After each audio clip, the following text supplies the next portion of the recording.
making the rounds in other parts of the world as well. And this time round, going straight.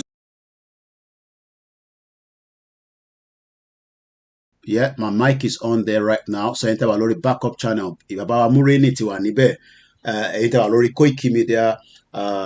When it is 11 o'clock, I'm going to switch it off.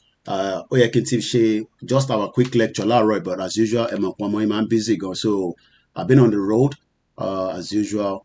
But I do for long. I'm back home now. Do what we love to do best, which is talking to people. So tó bá yẹ pé gbogbo tí mò ń ṣe nínú ilé tí mo bá ní iná tí kò bá sí electricity, a lot of you can do the same thing, but you need electricity. You need the technology to be there. You need the device. We can have as many of you as our correspondent. But nígbà tí ẹ bá ní iná lórí device yìí, báwo la ṣe fẹ́ ṣe? Okay, ó dà gbígbà tó lọ sábẹ́òkúta lélẹ̀ àbí. Ó tún délẹ̀. Nísìnyí o. Okay. Enisuru, this was after the Ofe contest. Èyí tí mo fẹ́ kájọ gbọ́.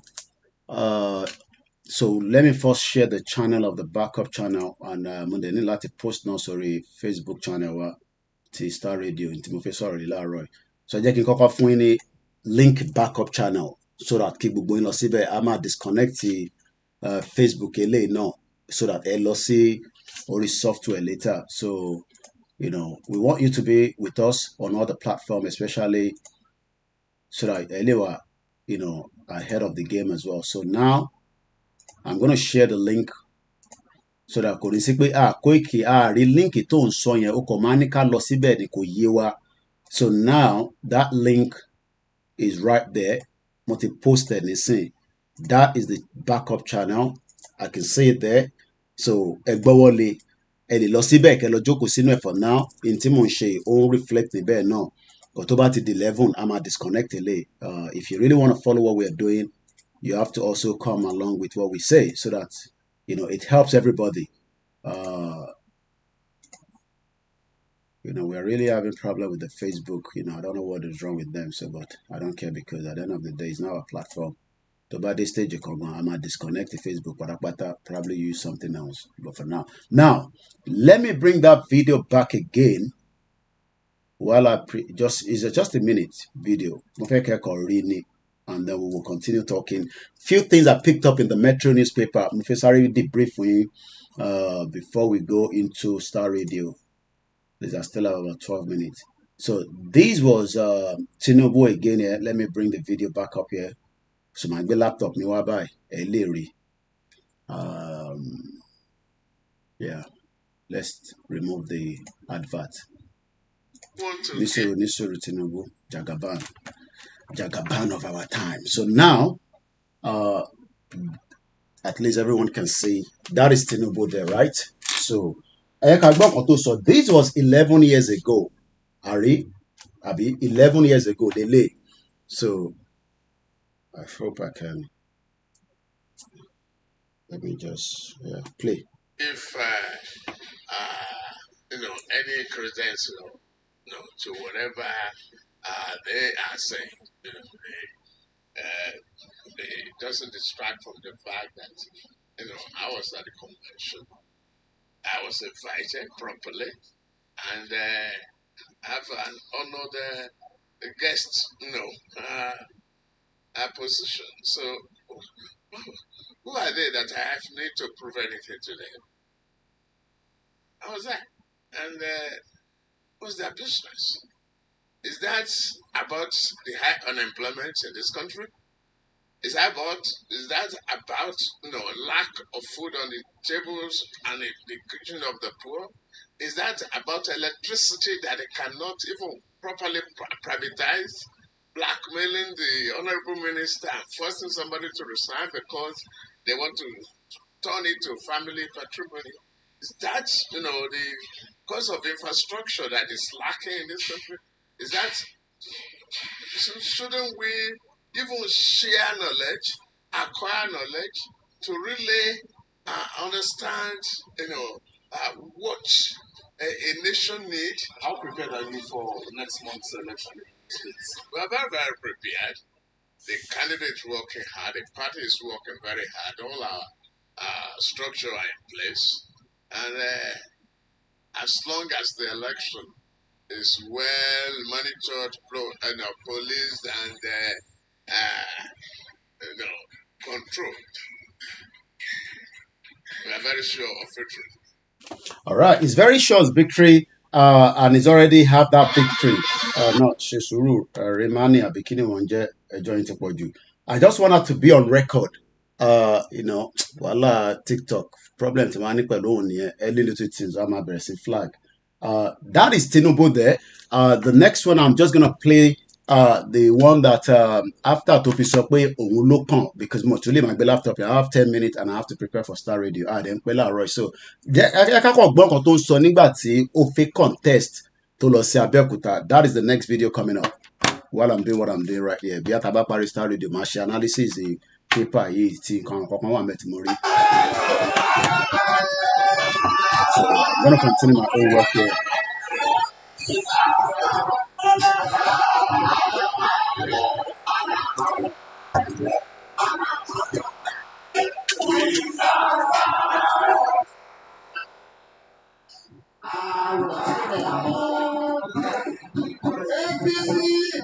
Ọlọ́run ló ní kí ìgbà yìí ṣojú yín. Ó tún délẹ̀ nísìnyí o.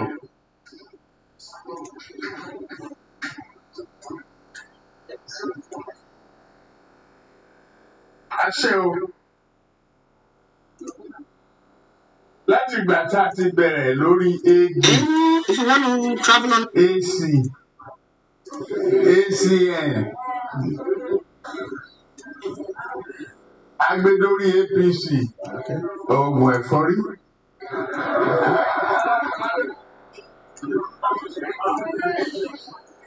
Àbí bẹ́ẹ̀ kọ́.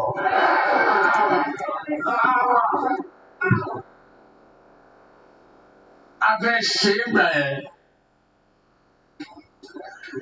This is me telling you between my life and God Almighty. Okay. Buhari ní kí wá ṣe gbákejì o. Nítorí àkọ́kọ́ tó ń jáde, ó ń gbé fún Ọ̀kadìgbò, flamboyant, fàájì loving, Catholic. Wọn ò dìbò fún ẹ̀ǹkejì. Ó ń gbé fún another Igbo, Omesioke, tó jẹ́ speaker, wọ́n gbà lọ́wọ́ wọn. Wọn ò dìbò fún un. Ó ní òun rí i pé tó bá lọ mú póòpù wá láti Rome, wọn ò ní dìbò fún un. But ìwọ Bọ́lá Tinubu, ó ní gómìnà 6, ó tí ì lose election rí. Gbogbo nǹkan jáde ẹ̀ ń wò ní statistics nígbà yẹn, ó fẹ́ fọ̀ wá. Ó ní ká kó dìjọ rọrùn.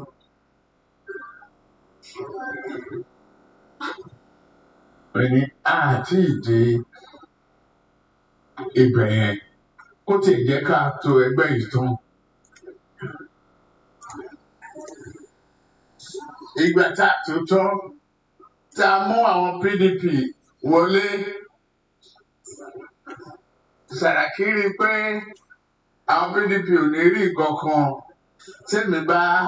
Tí Buhari bá jẹ́ president, èmi náà Muslim, tí bá jẹ́ vice president, òun ò lè rí senate president ò tún lè jẹ́ Muslim.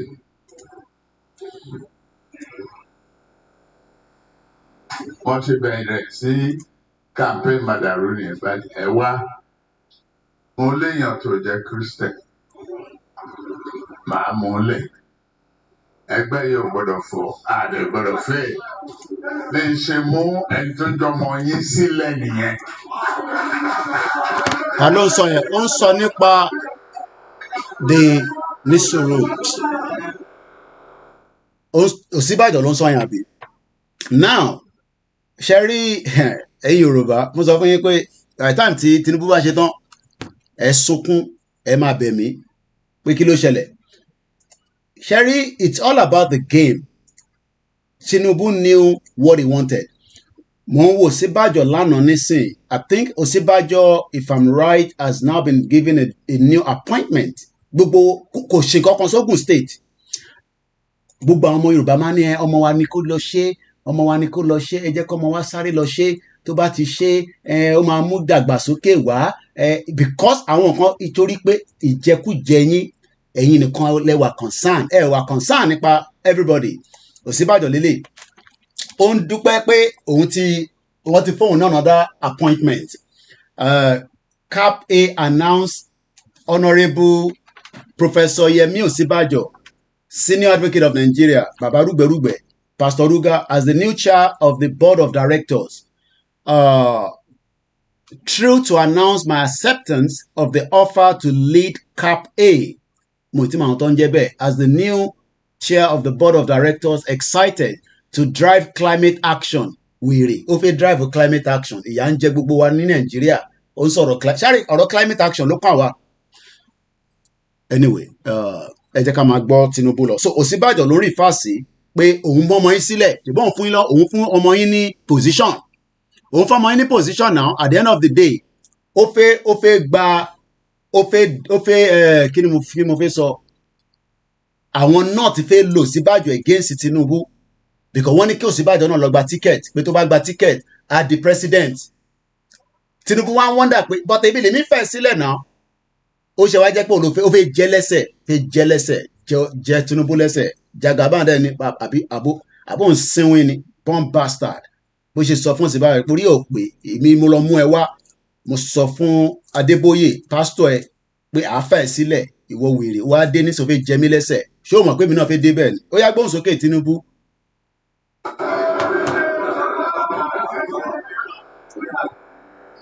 wọ́n fàyè yín wọ́n fi ta káì. ẹ gbọ́. Orúkọ mẹ́ta ló ní kí n mú wá. Orúkọ Yẹmí Kàdóso wà number 1. Now that means pé ní sùúrù ṣe rí pé Kàdóso ti wà lórí track tipẹ́tipẹ́.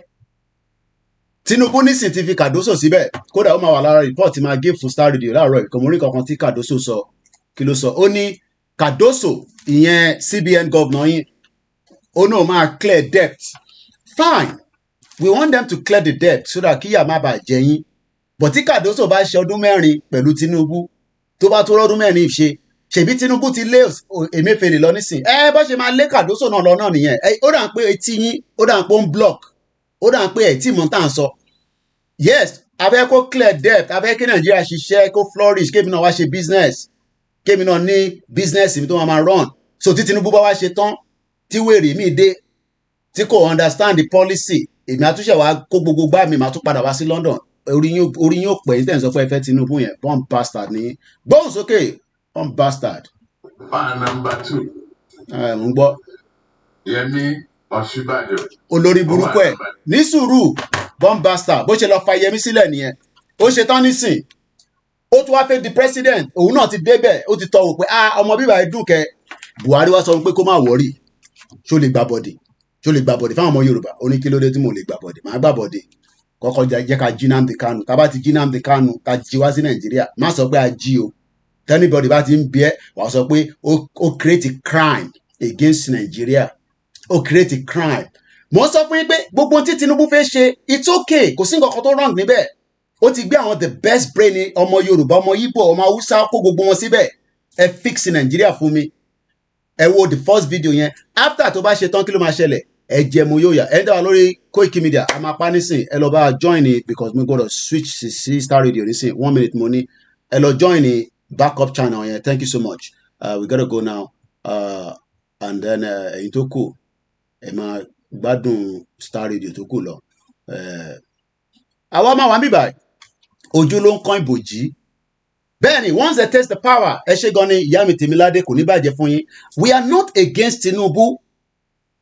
Wọ́n ní à ń support Tinubu ẹ̀yin lẹ́ máa ṣe sọ fún mi kí n support Tinubu ni 2015 mo ní access sí presidency APC so kò rọ pé kíní gbogbo wọn la mọ̀ but à ń sọ future nísìn okay fix Nigeria fix Nigeria the only thing tó lè fi fix Nigeria ni pé kọ́kọ́ gbé constitution wá sílẹ̀ ẹ lọ́wọ́ program tí mo ṣe lánàá without pé wọ́n gbé constitution wá sílẹ̀ kò sẹ́nìtìn tẹ́nibọ̀dì lè ṣe ní Nàìjíríà ẹ máa tanra yín o àdé ń pẹ́ lẹ́nìí so ẹ ká máa gbọ́ lọ tí máa fi mo ní láti change outfit mi so mo ń bọ̀ ẹ tẹ̀ ẹ ká prepare dáadáa láàárọ̀ yìí. ẹni kí n mórúkọ mẹ́ta tí n bá mú mẹ́ta wá mo ṣílẹ̀kùn fólè nìyẹn. ṣé ń gbọ́rọ̀ ẹ lè fi kẹrin kún. ok. kẹ wá mú kẹrin yẹn. ẹyọ kan ni máa fún yín. IPPIS civil servant uncover 17,000 workers tó ń sanwó fún 17,000 workers ẹ̀yin ò níṣẹ́ 17,000 workers wà nínú government tó ń sanwó fún ẹlòmíì nínú wọn wà labroad àwọn mọ̀ra wọn báyìí wọ́n ti kúrò Nàìjíríà wọ́n ti lọ ń ṣiṣẹ́ labroad but wọ́n ti resign ní civil ìwọ́dẹ̀ náà wáṣẹ́ wọ́n lọ sí church ń gbàdúrà ẹ máa tanra yín IPPIS. We need the vetting. We need, okay, you want Nigeria to work. Nigeria will work after Tinubu go. Kí ló máa ṣẹlẹ̀? Àwọn náà tó fẹ́ kí Nigeria ṣiṣẹ́. Tinubu ló lè sọ pé òun fẹ́ kí Nigeria ṣiṣẹ́. That is if he's honest. If he is honest. After tó bá ṣe tán kí ló máa ṣẹlẹ̀? We are talking about, look, gbogbo tí Tinubu fẹ́ lò kò tí tó iye years tèmi ti lò ní London. Tinubu fúnra rẹ̀ gbà tó sá kúrò Nigeria 4 years ló lò ní UK. That means pé half of the time ló fẹ́ lò yẹn. Because tá bá wo 4 years tí Tinubu lò ní exile àti tó máa lò nísìn 8 years ni ọjọ́ yẹn ò kí ń pẹ́ à ń sọ̀rọ̀ future ẹ̀ ń sọ̀rọ̀ èní tí Tinubu bá fix ẹ̀ economy dúró tí gbogbo ẹ̀ tán tí Cardoso bá lọ tó bẹ̀rẹ̀ sí ń jẹ gbèsè ta ló máa san gbèsè yẹn èmi àti yín debt tí Nàìjíríà wà nínú ẹ̀ in another 50 years àti san tán ẹni ká keep Nàìjíríà no problem so Tinubu máa sọ̀rọ̀ lọ tí máa fi Ọlọ́run jẹ́ kí gbogbo ẹ̀ ṣiṣẹ́ lé ní Starr Radio àwọn tó ṣẹlẹ̀ lánàá. Right mi fún yín. ń bọ̀ ẹ máa gbọ́ lọ mọ́ bọ̀. Àwọn ulamas tó ń jẹ́ ògbóǹtagì àáfàá mùsùlùmí wọn bá mi. ẹ gbọ́ àwọn àáfàá lọ bá. aago 2:00 sí. òru ló máa ń ṣe meeting òru ẹ ń gbọ́rọ̀. a lè parí ọ̀rọ̀. ẹ ń gbọ́rọ̀ lóru. láti dá wọn lóhùn pé ok àní ẹyọ kan sẹ́yìn. Buhari fúnra rẹ̀ ilé ìfẹsẹ̀ wa olùdá òun gbà kẹ́ńfẹ́ yọkan lẹ̀ bí n ṣe forúkọ Yẹmí Ọ̀ṣínbàjò sílẹ̀ ni.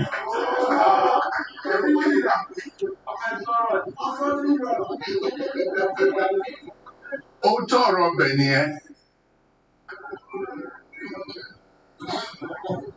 Ẹ tí gbọ́ lẹ́nu mi rí láti fi kọ́kọ́ ibi ẹni kọ́ máa sọ yẹn.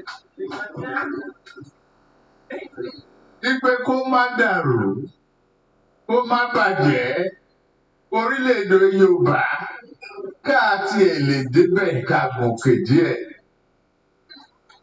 Ìjọ ta ti ń bàbọ̀. Torí bẹ́ẹ̀, ẹ̀ ń ṣe. Nísìnyí aṣọ dára wà. Mo kàn ní ó tásìkò ọ̀rọ̀ ojú orí kan tó bá jẹ́ tìwé ni mo kàwé o.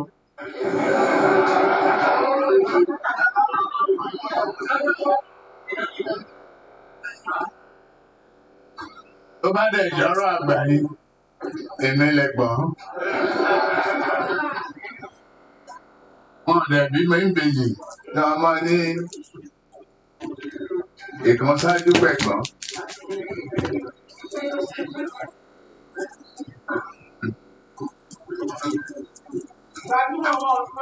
Àpèmọ́ra ẹni dẹ̀ lápẹ́ tèmi di mo ti ń sìn bọ̀ ọjọ́ ti pẹ́. Ẹgbẹ́ kìíní wá. Èmi ló kàn. Èmi ló kàn. Ibi tọ́rọ̀ ẹ ti jáde nìyẹn. Ẹgbẹ́ kìíní wá kò ní àwa ló kàn ó ní èmi ló kàn. Ẹgbẹ́ kìíní wá èmi ló kàn. Ẹ jẹ́ ká switch ẹ̀yin tẹ́ wà lórí ibi báyìí. So ẹ jẹ́ ká lọ sí Starr Radio. Tá bá padà dé àwa máa ṣe ìtókù.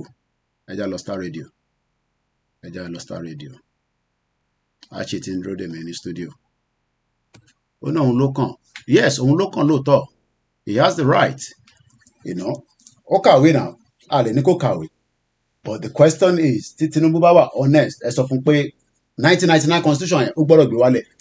Tó o bá ti fún ní 1999 constitution kó gbé wálẹ̀, that will be the end of you all.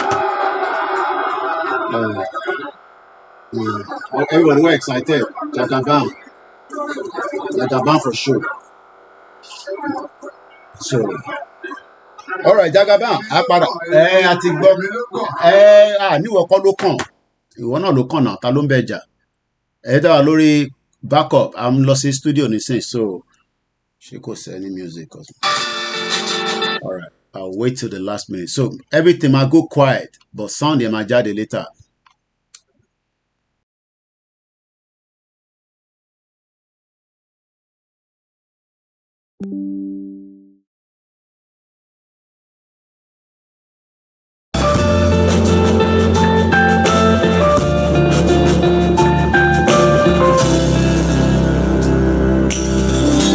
There are many voices in this life, and to be honest, many are not nice. So don't hear something and pick a knife. Cause most of these things are nothing but lies. Teacher said, be careful how you hear, cause there are talkatives here, they are everywhere. So silence the voices in your head and give no attention to your fears. I'm writing names of talkatives. All of this noise you're making on me. Teacher will get you when he comes. As for me, I have a race. No time to waste. No time to waste. I'll write the names of talkatives. I'm writing names of talkatives. 1, 2, 3, 4, 5, 6, 7, 8, 9, 10, 11, 12, 13, 14, 15, 16, 17, 18, 19, 20. Get you when he comes. I have a race. Yeah. No time to waste. Can we talk? Yeah. Can we talk? Call him, said. Well, listeners, it is Starr Radio UK. It is your favorite African and Caribbean radio station in London. Right, all the talkatives who are trying to do everything possible to sabotage your progress. I am going now. And as I do say all the time, some friends are. If you are convicted about whatever thing that you are doing, then don't let the critics or those who are there bringing about destructive criticism and stuff like that hold you back or hold you down. Just get up and do something for yourself. As Bob Marley says, get up, stand up for your rights. But listeners, it is Starr Radio UK. I've got Mr. Olayomi Hrh, my colleague, who has joined in this morning. And let me see whether he can hear me this morning. Yomi, good morning.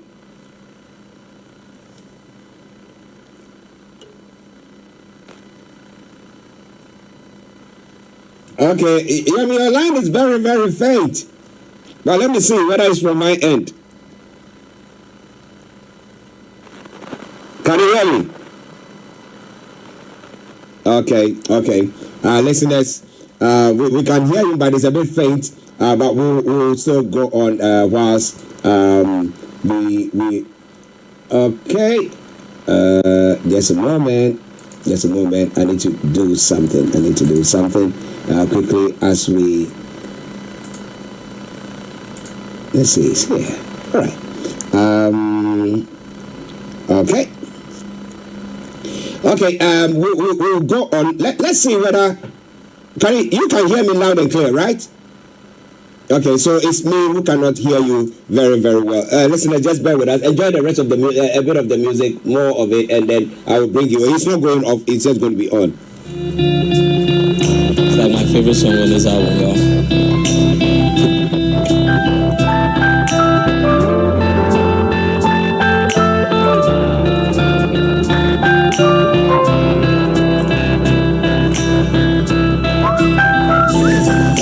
Let's see. Can you hear me now?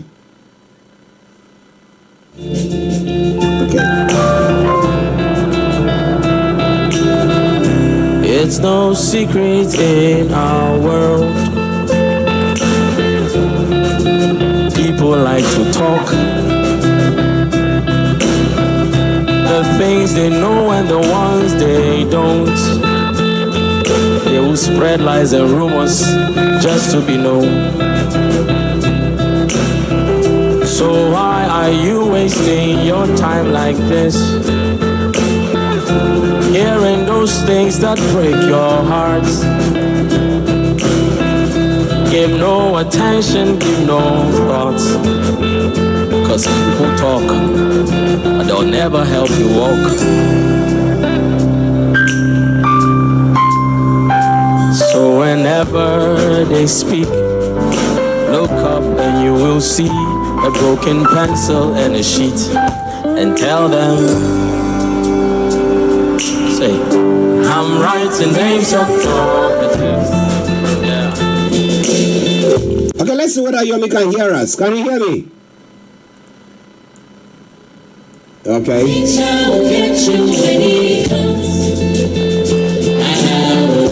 No time to waste. Can you hear us now? I can hear you loud and clear. Good. We got it. Perfect. All right then, listeners. It is Starr Radio UK. It is your favorite African and Caribbean radio station in London. And as I did say, yes, the technical team were working on it to make sure that we can hear him as loud as he can also hear us. And let me take this opportunity to say good morning to you, my brother. A very good morning to you, and a very good morning to all our listeners. And I know we're very pressed with time, and it's just 11 minutes past, so we're just going to crack on with it as quickly as possible. Yes. But we're going to have more time later on in the evening for the Niger Voices. Yes. I know this. Let me just bring this one because of those of us who are living in the diaspora, pertaining to this stabbing that took place this morning here in Croydon. It's a very sad one. Normally we hear that boys are the ones that have been stabbed. This is around a 15-year-old girl stabbed. And I was talking with my producer, Mr. Francis Guy, producer, and he was of the view that he thinks that the authorities are not being stringent enough to deter, the youth from behaving that way. What is your take on it? Well, I think there's a new generation out there that believes that they can do whatever they feel they can do. While you were talking about that, I was looking at some youth in America that invaded the Apple store and break into it, and unfortunately it's more of our own people from the same community that are going to do such a very, very nasty kind of crime.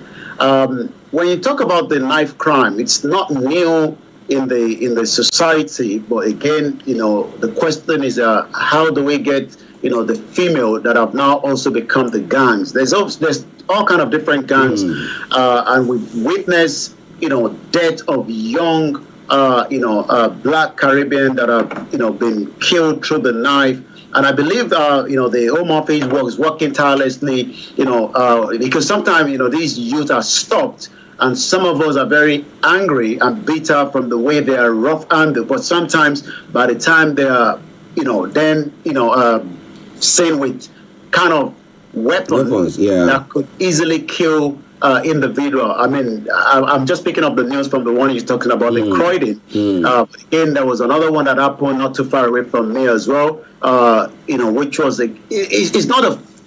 I remember 2 years ago, just somewhere in North London, there was another similar attack like that. But again, how do we speak to the children so that they can channel their energy into something else than crime? And like we always say to those, back home as well, as much as we're talking about 24 innocent youths were killed through cultism in Shagamu, in Ogun State, southwest of Nigeria. Again, we do have similar crime here as well in UK.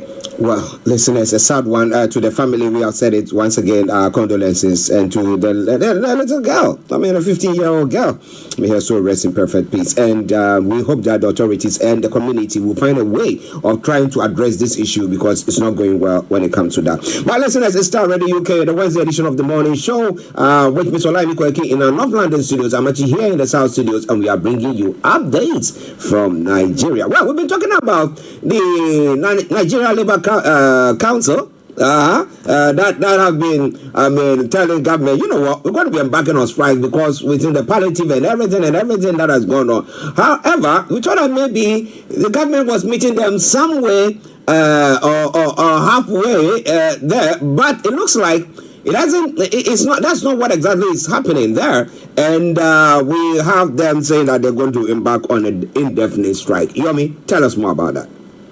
Well, the rhetoric is very good when they're saying that they're going on. I mean, nobody wants a country to go into strike. I was watching, the first time in the history of the U.S. where the U.S. President Joe Biden was also. I know the election is coming next day in America, so it was also at the picket line.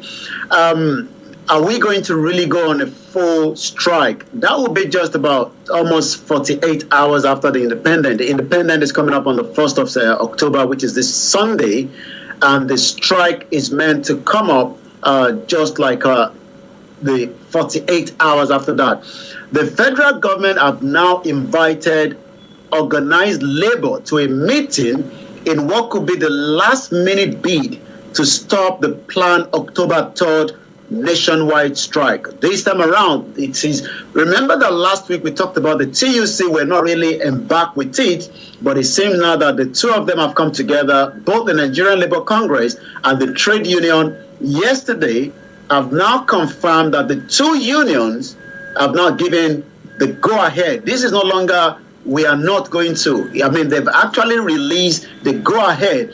This time around, it's not a go-ahead over 2 days. We are now talking about an indefinite strike. What does it mean when we go on indefinite strike? The difference between Nigeria and here is that when people go on strike here, you still have to go back to work as well. My mom got caught up in such a very tedious strike, I think in 2012. She couldn't return back here to London, and that means that almost everything will be grounded. We are talking about from the airport. I'm sure many Nigerians that have gone on holiday or they've gone on businesses and they have to return back to their base will have to change their plan right now. But again, the indefinite strike will kick ahead as the labor promised to shut down the most important sector when it comes to transportation. They are going to shut down the airport, and the airport is shut down, then nobody is flying in and nobody is flying out. Interesting one. So is government somewhere going to meet them halfway? I mean, what offers has government put on the table for them? Since this new administration came on board, they've been working tirelessly to see how they can mediate between the Nigerian Labour Congress and also the government. The demand is, since the subsidy has been removed, it has become very difficult for some of the workers to meet up when it comes to, some of the income that is coming through. Most of them are not even paid what they call the full salary. You work 2 months, you get paid 1 month, you work 3 months, you get paid 2 months. So it is not like where every end of the month you are getting the full wages. It's not just about that. Most of the NLC and the TUC are saying the worker's salary must be increased. But the question is, Nigeria do not have the kind of fund to be able to pay through that. But what is this government going to do differently? I think about some few days ago, I was hearing that they might increase the salary, but that is not going to reflect until January. Maybe the president is trying to work out. Remember, the president assured that what we're going to have, the refinery in Port Harcourt will be up and running, and probably maybe there will be some kind of savings there. But as we speak right now, the spokesperson for the Labour Ministry, Olajide Oshundun, said that the meeting have now been scheduled between the have been pronounced that the President Bola Tinubu would definitely be having some kind of engagement with the NLC. Are they going to stop that indefinite strike? that is still possible. That is subject to whatever agreement that comes between the president and the TUC and the NLC. Well, listeners are from Nigeria for you, but interestingly, our systems are set default position that it will corrupt people, because how can somebody work for 3 months and maybe be paid 1 month or 2 months and be paid? How does a person find the money to actually travel to the place? And so they come in, they don't want to put out their best, because after all, they're not going to be paid. Virtually they're putting their efforts in. And so you ask yourself all those things. So when they have to be compromised, they are easily compromised. And how do we do this? Meanwhile, those in authority, they are getting their salaries every day, and getting, when they were even going on a break, they were getting all sorts of how much were they saying that were being given to them? And when they were saying it was, realized, they said that it was prayer that was, when did they give prayers to people? But when those common people or the workers, the labor force are saying that give us something, then they come out with all excuses. We hope that they come out, they sit up and then try to address this issue properly. Listeners, it is Starr Radio UK.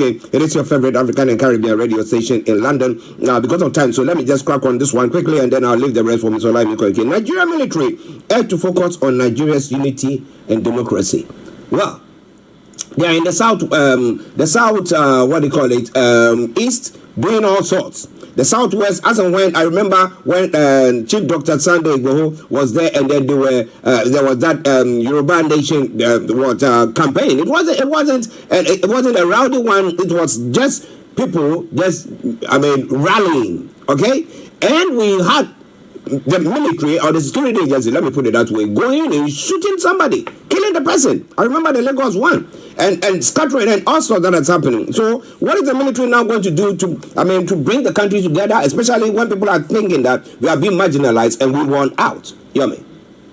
Well, you're quite right. The governor of the Kwara State, Abdulrazak, has literally said the military personnel in the various offices to prioritize loyalty.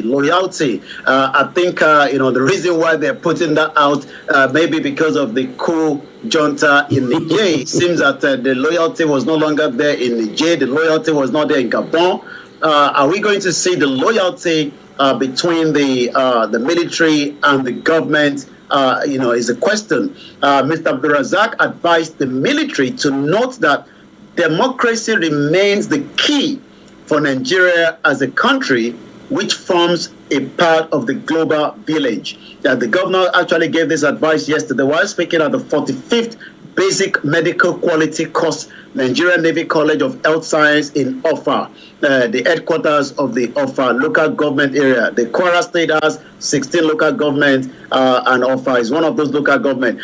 When we go back to payment of basic things as well for the military. So the military as well is not coming out to strike, but what they might do is come up with a coup and then remove the civilian government, which we've seen in Niger, because the reason why the Niger says we have to take the power back is because the civilians were not doing the right thing. So let's hope we do not see such in Nigeria. But again, many of the military personnel that have been killed, their family have not been paid. And likewise, the basic necessity to keep them to fight the terrorism happening in Nigeria, sometimes those money have been languishing, in the pocket of those that are the leaders among those military personnel.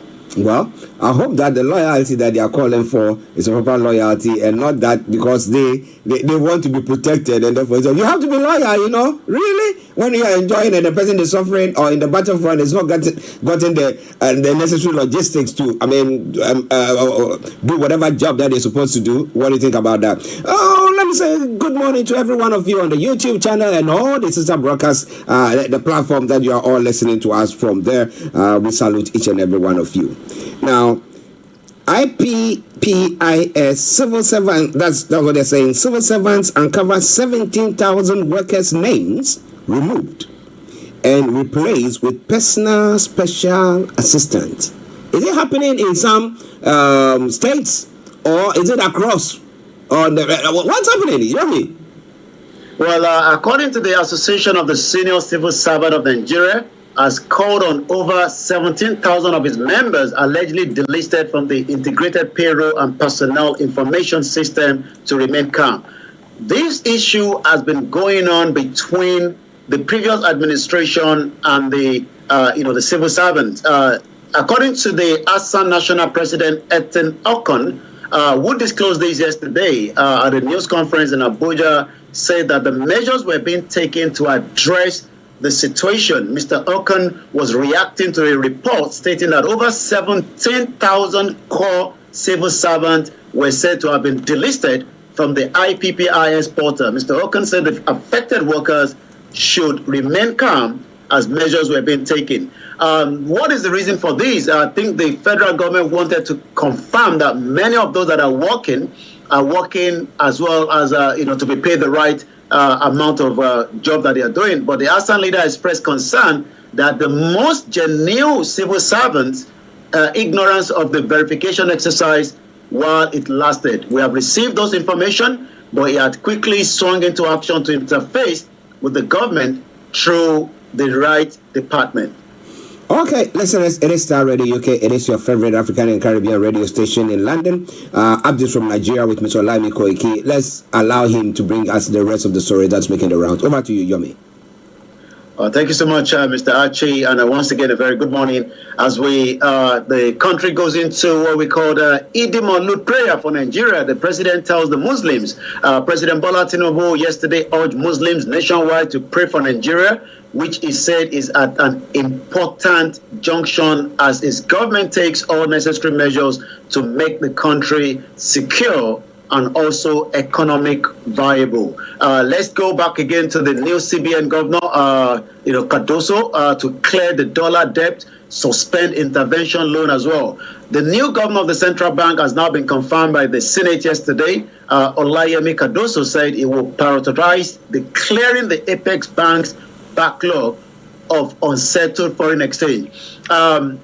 While I was going back to some of the previous videos, Tinubu did just before the election last year, he actually talked about at the campaign trail in Abeokuta, he did mention Cardoso as a name that he would have put forward as the vice president to work along line with the former president Muhammadu Buhari, but that changed when he now appointed Osibajo. But we saw what Osibajo wanted to do, a betrayal that wanted to take away Bola Tinubu and become the next president, but it seems that Bola Tinubu was never going to give room to that. This was 11 years ago. Let's listen to what, as at the time, he wasn't a president, he was just an ordinary citizen, but a former governor and a former senator. He was attending the Democrat convention in America. This is what the president said as at that time. I don't want to give, any credence, to whatever they are saying. It doesn't distract from the fact that, I was at the convention. I was invited properly, and I've honored the guests, position. So, who are they that I have need to prove anything? How's that? And what's their business? Is that about the high unemployment in this country? Is that about lack of food on the tables and in the kitchen of the poor? Is that about electricity that they cannot even properly privatize? Blackmailing the honorable minister and forcing somebody to resign because they want to turn it to family patrimony. Is that, the cause of infrastructure that is lacking in this country? Is that, shouldn't we even share knowledge, acquire knowledge to really understand, what a nation needs? How prepared are you for next? So you can hear clearly, Bola Tinubu 11 years ago, really giving it to the previous government of the day as at the time. He is now at the realms of the affairs, and the most important thing Nigerians are asking this morning is, what is the new central bank governor going to do to bring back, the problems when it comes to, the dollar that is continuing to move very faster than, the country itself. We need to promptly find a way to take care of that, it will be naive for us to expect that we'll be making too much progress if we are not able to handle that side of the foreign exchange market. This has been what the new CBN governor actually said. As we speak right now, Cardoso screening as the nation grapples with a falling economy, indices with the Naira nearing almost 1,000 to a dollar and 1,200 to the pound at the black market. So we will continue to monitor that, and later on this evening, the focus again was going to be on the labor and the Naira to the dollar. What is he going to do differently from Emefiele? The NFA deployed fighter jet against the IPOB, destroy some hideout. There's a lot of tension going on in the southeast between, the federal government, the military personnel, and the IPOB as well. The Nigerian Air Force fighter jet under the air component of Operation Udoka yesterday destroyed the armories and hideout of the indigenous people of Biafra combatant in Anambra State in Imo as well. The fighter jet conducted several airstrikes on the IPOB fighter enclaves in the Motherville. But again, when we go back and listen to what the government of exile of the Biafra is saying, this is the Nigerian terrorist army are fed up with the American Tucano fighter jet they are currently using against the Biafra Liberation Army. So last week, they went for a window shopping for the Turkish fighter jet. This is coming from the Prime Minister, government in exile, Simon Ekpa, giving his own update, in terms of what we've just given out there as well. Once again, another headline from Simon Ekpa, they are even know that our Abuja beans is cooking. We will serve it soon. The Biafra Liberation Army is now in Abuja for a bigger show. He also went on to say the Nigeria Biafra separatist activities likely to persist in the southeast state. It seems that, again, it says Britain is in panic. So the question is, if we look at the current situation going on right now, you can see that there's a lot of tension between the Biafrans and the Nigerian federal government. What are we going to do? Are we going to allow this to escalate and become another Ethiopia? Are we going to allow this to escalate and go into another Sudan? The question can still be resolved amicably if every party is brought into the table and find out what they want. I mean, it is not, self-determination is not a crime, but the question is how is it not going to be a crime if, both sides can come into some kind of discussion. So we'll continue to monitor that. We'll be telling you more about that during the program later on the Niger Voices at exactly 1800 hours. Before I go to the Star Radio UK to give you some of the other headline as well, later on at the end of this month, which is just 3 more days before the next program from the Yoruba side, there will be a town hall meeting that will be coming up as well on the 30th. This has been put together by the Ilano Omo Odua. Also on Friday, there will be a peaceful rally for the brother that was kidnapped from Ibadan to Ikwara in Ilorin. There's been a stringent bail condition for him, and now on Friday, in the next 48 hours, they are holding what they call a peaceful rally for him as well. There's now going to be a new inquiry again to the death of Mohbad. We will continue to monitor that, and I believe that is going to come up from Friday the 29th as well. So a lot is happening in Nigeria, from the music industry to the business as well. But for now, I'm going to go straight to what is happening on the social media. Once again, this is still the finest African and Caribbean radio station in London. Again, the tension in Ondo State, we talked about that yesterday. The Ilaje indigenes have now stormed the Ondo Assembly, protest impeachment move against the deputy governor. So it might be maybe the deputy governor is from that part of town, or local government rather, and some of the banners say, let the Lucky finish his tenure. Lucky is innocent, stop all this allegedly him wrongly. This is some of the placard that is right there. On Tuesday, the indigenes of Ilaje, the coastal area of Ondo State, protested against the State House of Assembly move to impeach the deputy governor, Lucky Ayedatiwa. According to the protesters, under the aegis of Ilaje World Congress, shut down the entrance to the State House of Assembly prevented vehicular movement for several hours. So we hope things will be resolved there, but we will continue to monitor that as well. And as I come back to you, let me go straight to what is happening on the social media. Again, the death of Mohbad is still one of the most talked about, but again, Igbo is trending at about 26,000 this morning. Big Brother Nigeria is also trending. I'm not too sure why it's trending in Akure as we speak. And likewise, another very news that I'm sure you remember, Hrh. She was one of those that were kidnapped during the terrorist invasion. It seems that she has now been remarried again to another terrorist. From the news that we are getting from report this morning, the Nigerian schoolgirl Hrh, sorry we couldn't bring the changes of the background because of the technical problem here. Hrh has now been married off to another ISWAP commander after 5 years in captivity. The Nigerian schoolgirl, who has now spent 5 years in the terrorist captivity, Hrh, she gave birth along the line, has reportedly remarried another Islamic terrorist commander after abandoning the first husband she was forcefully given to, according to the local security sources. What a very sad situation that is. Well, let's start ready. I think Hrh was it part of the Chibok girls? Yes, she was part of the Chibok girls. Right? Yeah. Well, and the current vice president was the governor as at the time. Interesting.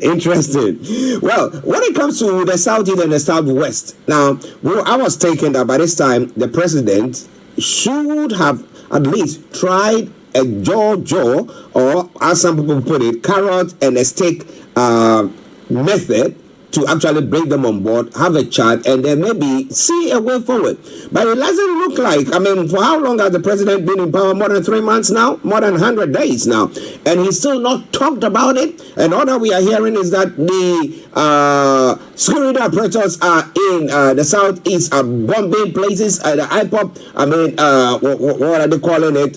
Zones or whatever places, enclaves that they are in. And if like Samuel Ekpa is saying, now, you do that because you're not talking to the person or the people, then all they think that they also need to fight you back, and they do all sorts. Why has the president and his government not done anything about that? At least approach them. We've not. The other they saying release Nnamdi Kanu, give that to them, and let's see what happens next. And nothing. We're talking about Chief Sunday Igboho. Let the person feel free. Because they are fighting the cause. They're saying that we are being marginalized, but nothing has come up from there. Yomi, when are we expecting anything?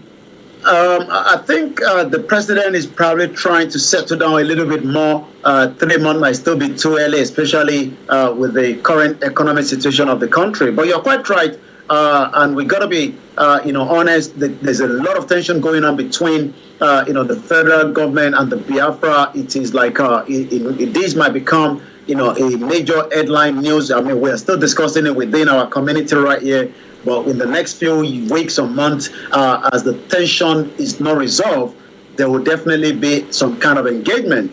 Again, it seems that the administration of the President Bola Tinubu must find, some committee put together, even if it's not going to happen straight away. Yesterday I was reviewing, how, David Cameron, gave a deceit to the Scottish people that they will remain in the European Union, and they allowed a referendum in 2014. And I looked at the result again. The difference between those that wanted to remain and those that wanted to opt out of the referendum of the Scottish then was just less than 400,000. 2 million actually voted to remain as the union, while 1.6 million. Then what happened is, the English decided to vote out of EU, while the Scottish are now angry that, you actually put us out. Yeah. But the question is, the Scottish Parliament wants to enact a legislation, but the Supreme Court has actually said you can't do such.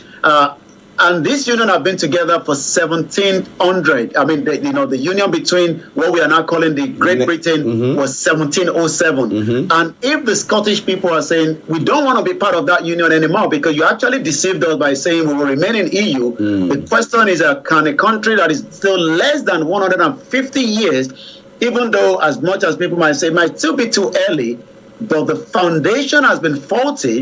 And part of that faulty of that foundation is the 1999 Constitution.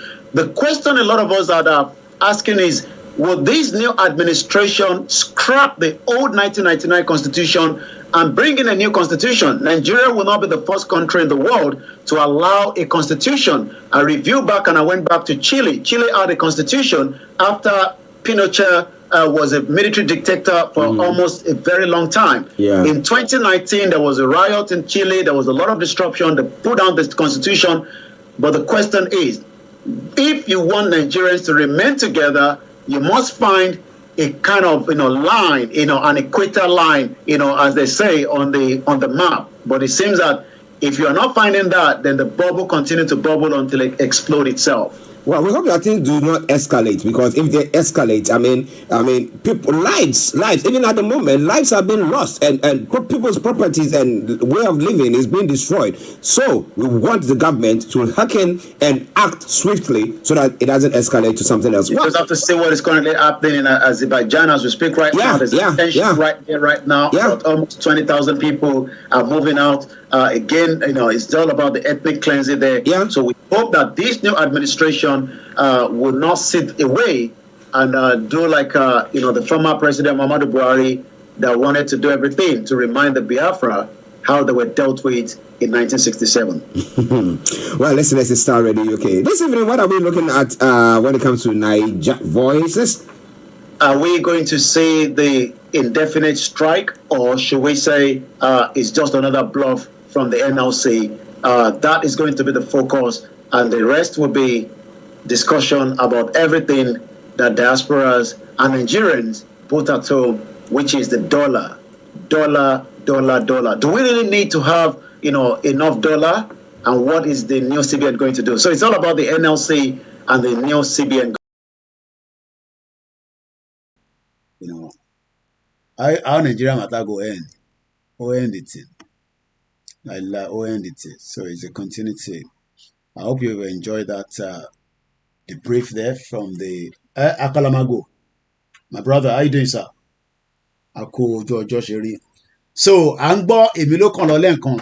Èmi ló kàn system mi yìí mo ní láti hopefully we see what happen. She my manager. Akalamago TV. Ṣàlàfíà lẹ́wà. Èmi ló kàn, bàbá èmi ló kàn. Ó yá, ká tún lọ gbọ́ Tinubu díẹ̀ sí. Ó ń sọ̀rọ̀ lọ lẹ́ǹkan ká tó lọ sí ẹ̀jẹ̀ ń paná ọ̀nà ilé mi. Save my money for my electricity. Nídìí náà, àbá nídìí náà ni. Ẹ̀rẹ́ náà níná Nàìjíríà, àbẹ́ níná ni. Ẹ̀ ṣáà níná. Àbẹ́ níná. Let's rewind it a little bit. Tinubu, mo mọ fídíò eré ṣá. Tinubu para gan nínú fídíò yìí o. Ọmọ Tinubu para gidi ni o. Àbẹ́ mi ló kàn. Èmi ló kàn. Ẹja padà sórí Koiki Media nísìn.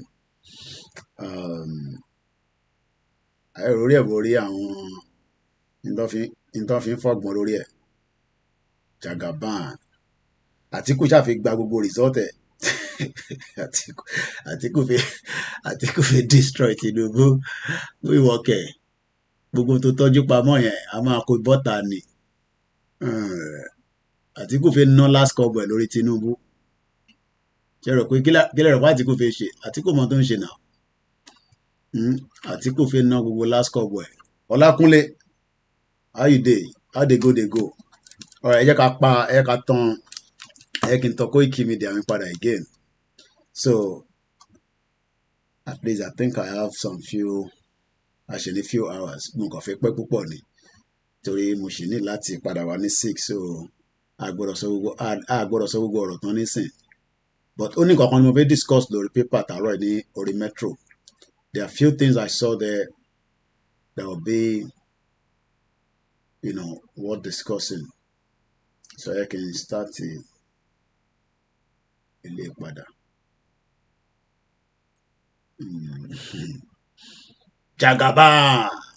Jagaban for sure. Bàbá èmi ló kàn. Èmi ló kàn. Bàbá èmi ló kàn. Comrade Plan B. Báwo làdúgbò yín? Tinubu is an alleged criminal. Nothing good can come from him. Àwọn ẹ̀kọ́ gbọ́ lẹ́nu ẹ̀. Àwọn ọmọ Tinubu máa bẹ́ẹ̀ jà o.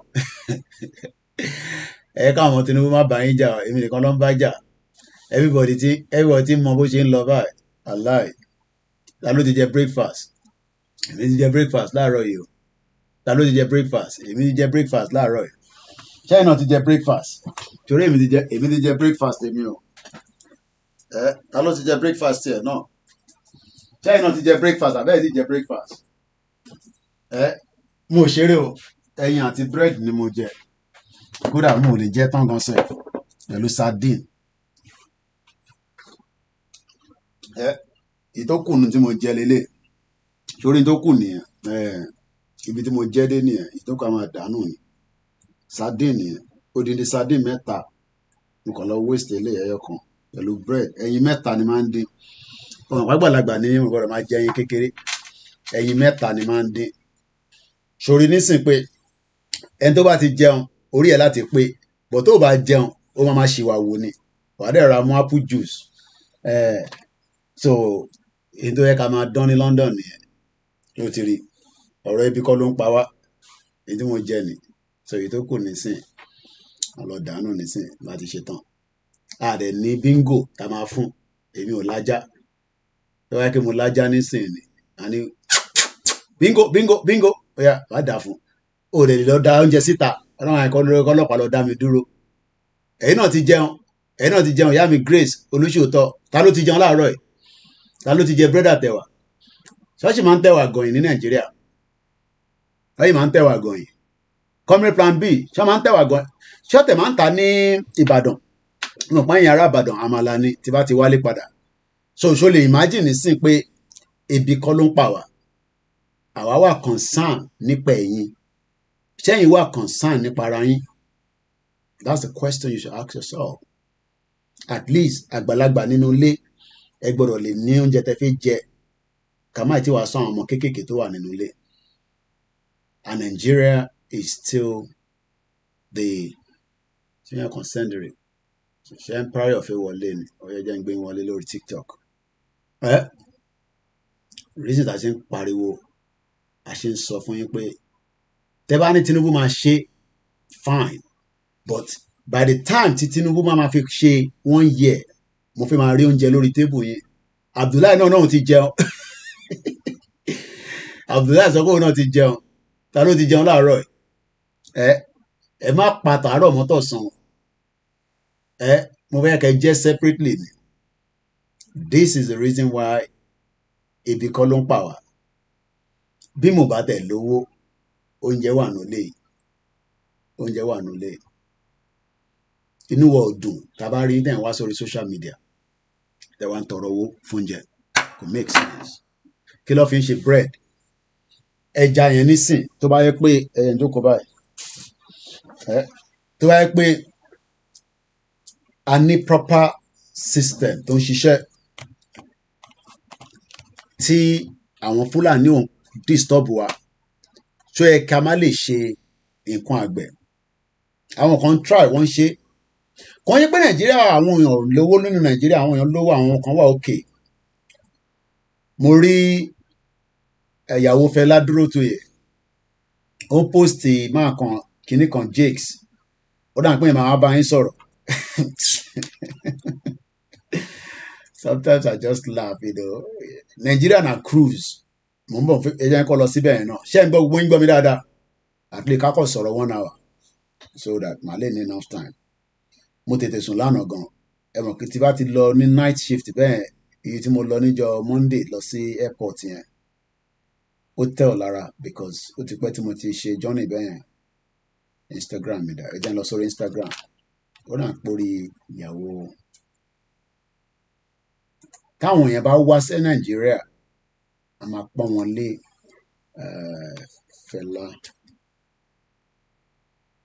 lórúkọ ìyàwó ẹ̀ náà àpòrí ìyàwó ẹ̀ ni mo ti rí jẹ́ lọ sórí péjì tòun náà má padà sórí mọ̀ àwọn torí kan máa bọ̀ máa rántí ẹ̀ létà orí Instagram ti rí láàárọ̀ ẹ̀ kì í sọ̀kan fún yín Scarsgo mo kí yín ẹ má ẹ̀kọ́ deceive yín that lóòótọ́ ẹ máa rí àwọn kan one or two people, they are doing very well. You want to do very well. But it is the enabling environment that do very well. I'm a parasodo baba mi lókàn.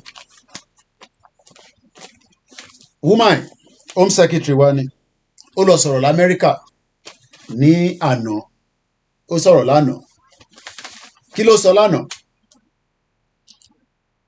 Ọmọ Kenya lòun náà, àwọn parent Kenya àti kíní lòun náà ti wá, màá kà fún yín nísìnyí anyway.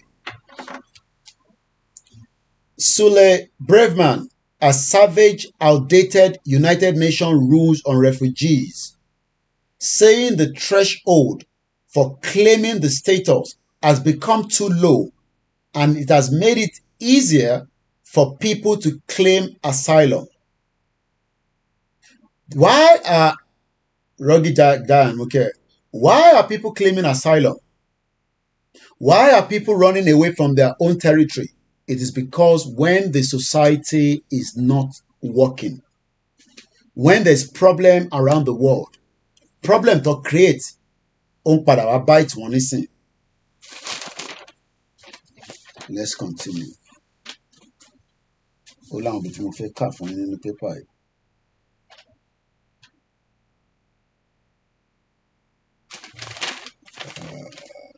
Yeah, you're right. So continuation. Home Secretary. Challenge for political and cultural institution of the West. Miss Braveman, the child of migrants from Mauritius and Kenya. Mauritius do not ati Kenya. Also said it was dangerous to dismiss people concerned about immigration as idiots or bigots. She said that the outdated 1951 United Nations Refugee Convention must be reformed to raise the threshold for asylum claims and to cope in an age where internet, plane travel, and smartphones have made it easier for people smugglers to operate. It was drafted. It also drafted. Nick John Long was because of the World War II. Oguntoja in World War II, Loshe drafted this, Universal for Declaration, which is in Stephen Falleti, don't parọ́ fún yín pé òun lọ sí United Nations. Mo tí ready láti ṣe full. Hopefully, I'll try and do something around that. We'll see how it goes. We are Lola, but my clear air fún gbogbo ọmọ Yorùbá.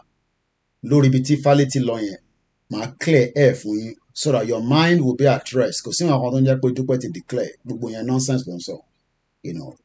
Things doesn't work in that direction. Gbogbo tí ìjìnlẹ̀ jókòó tọ́jọ́ ń sọ yẹn, àti Black Lion àti Black Sheep àti gbogbo yẹn 419 ní gbogbo wọn. Kò sí nǹkan tó ń jẹ́ pé Falleti lọ sí United Nations. Màá ṣe program properly lé lórí láti lè fún wọn ní one off. But ibi tí mo fẹ́ lò gangan kan ní paper. Now let's come here. Now mo fẹ́ lo bíbà. Mo ní láti wá sórí Google mi. Wọ́n pe máa kan ní ibi tí mo fẹ́ lò nínú paper in case ẹ bá ti ní Metro paper page 5 eléyìí àwọn tí wọ́n dáwó fún pé kó ra mask ó máa lọ sí prison but èèyàn kọ́ ni mo wà after. I'm not interested in that. Nígbà tí COVID tí after tó pa George Floyd ní America ṣe mọ̀ pé protest kan ṣẹlẹ̀ náà ní UK everywhere wọ́n destroy so many places. Ó níbì kan tí mo kà wọ́n pe máa kan ní Costan Colston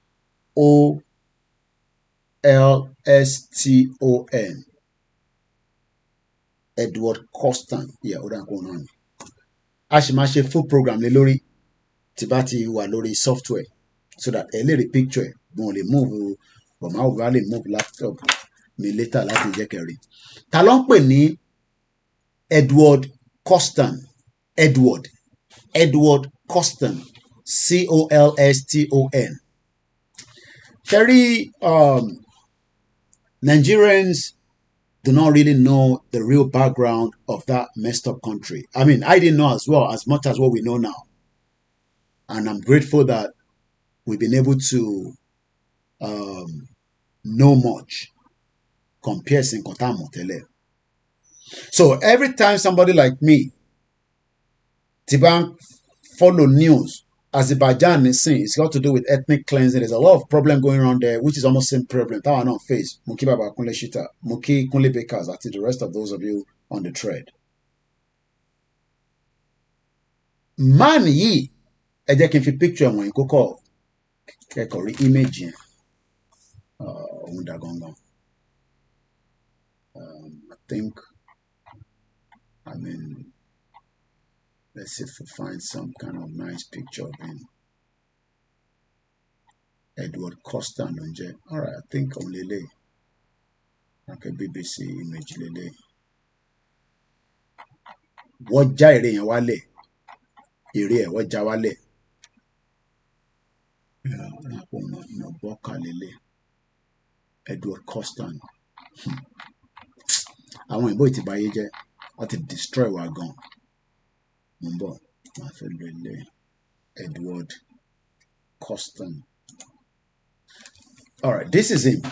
This is the man I'm talking about. Man here. Bye-bye. Bye-bye. So, interface sorrow le lori there. Let's go to Motiritu article. Made share link and article here because I love to let people know more information so that I know they law. Follow it. So let's first share this one. This is BBC, June 8, 2020.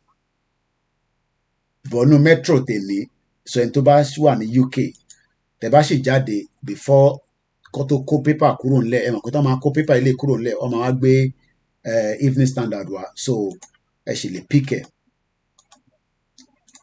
Ẹ̀yin náà rí nínú ẹ̀. Ta ló ń pè ní Edward Costan, and why is Bristol divided by his legacy?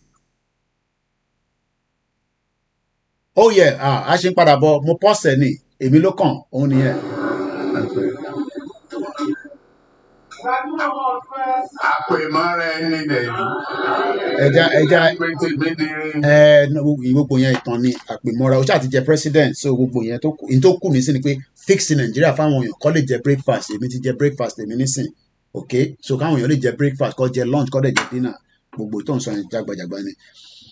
Ta ló ń pè ní Edward Costan? Statue yẹn Bristol ló wà nígbà tí wàhálà ṣẹlẹ̀. When there was a problem of the George Floyd that was killed in America, so there were people started telling us about, àwọn tó wà into slave business. Family man he was into it as well, but how can I say? Bristol, Bristol, University of Bristol, mo kàn tell in India. Bristol, fame and wealth. Kí ló ń pè ní fame? F-A-M-E. Ẹ ká lọ wo English dictionary. Tàbá ní fame. F-A. Mo kí àtòbí mi lọ́mọ, mo kí bàbá Kítóyè, mo kí gbogbo àwọn leaders wa. Fame. Famed. Fame. Tàbá ní bàbá yẹn wà famed. Fame. What does it mean? The state of being known or talked about by many people. You know, many people talked about us. Whether good, bad, or ugly, doesn't matter. Saturday, like Borolon, I'm voluntary fundraising for Koiki Media. 3 hours. The whole program is going to be for fundraising. 1,000 naira, 2,000, £10, £100, £1,000. We want to raise good money for the platform on Saturday, like Borolon. So kẹ́ tọ́jú owó díẹ̀ fún wa. Gbogbo ẹ̀yin tẹ́ wà Nàìjíríà náà, ẹ make sure kẹ́ tọ́jú owó. A dẹ̀ máa ní wallet, a máa gbowó lórí Rúbà gan. Gbogbo platform la máa fi gbowó wa. So tabani, fame. It is the state of being known or talked about by many people, especially on account of notable achievement. We can say Baba Akintoye is in that direction of that people that we call fame. Dr. Chief Sunday Igboho is fame. Chief Banja Iloge is fame. And some other people. Even Bola Tinubu is fame. We cannot deny that. What is the full meaning of fame? Tabani? Fame. Widespread reputation, especially of a favorable character, a renowned public eminence, to seek fame as an opera singer. Now, let's go back. Why is Bristol? Ẹ jẹ́ ká lọ wo Bristol yẹn, ẹ jẹ́ ká break it down. Bristol is a city in England, so that you have an understanding of what I'm talking about. So Bristol is a city in England. So very, very beautiful city. So in Amabino, I have to keep showing like that because we are not using the software, and I might not be able to be doing that because it will be too much for me. So it will just be, so Tabani Bristol is a very beautiful place. I've been there. Moranti, their boys. You know, as at that time, we travel or Sibet, Latilo meet and walk on.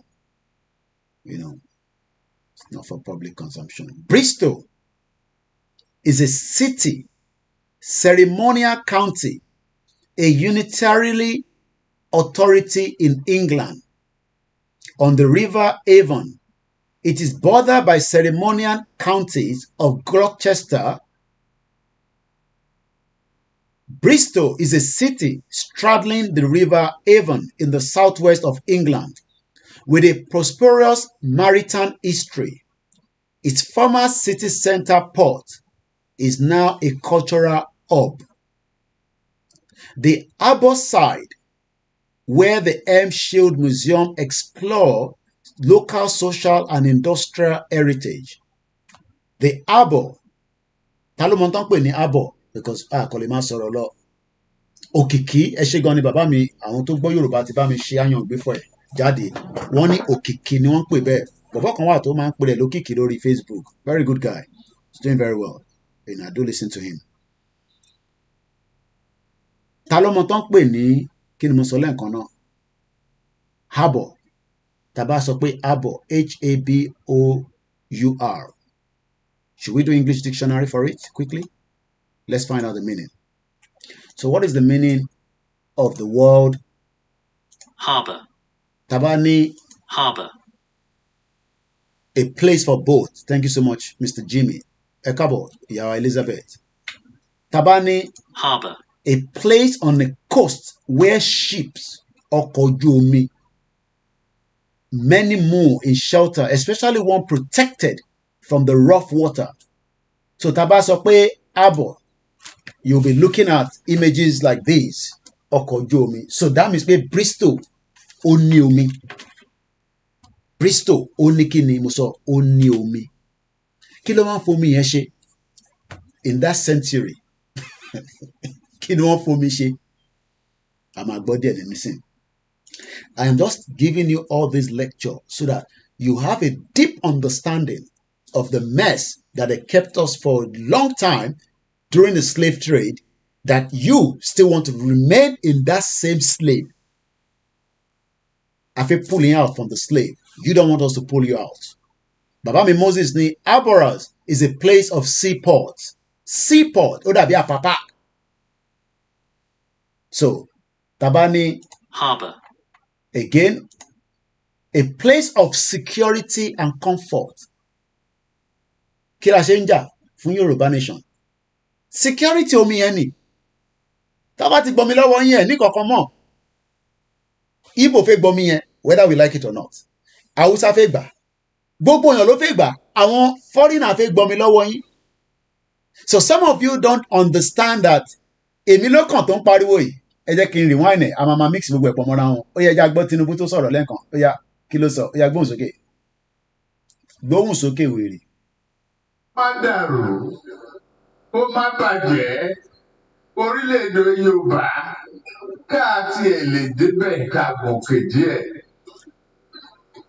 That is good. Ká lè débẹ̀ ká tẹ̀ lè gòkè díẹ̀. Ṣé díẹ̀ yẹn la máa wá dúró lé lórí àbí lẹ́yìn ìgbà tó bá lọ? Because Tinubu is in control of Nigeria right now, whether we like it or not. Gbogbo tí Onítìrì sọ fún òun gba country yẹn, gbogbo yẹn nonsense ni. Tinubu is still in charge. That means he's in charge of everything under Nigeria, abẹ́ ló wà.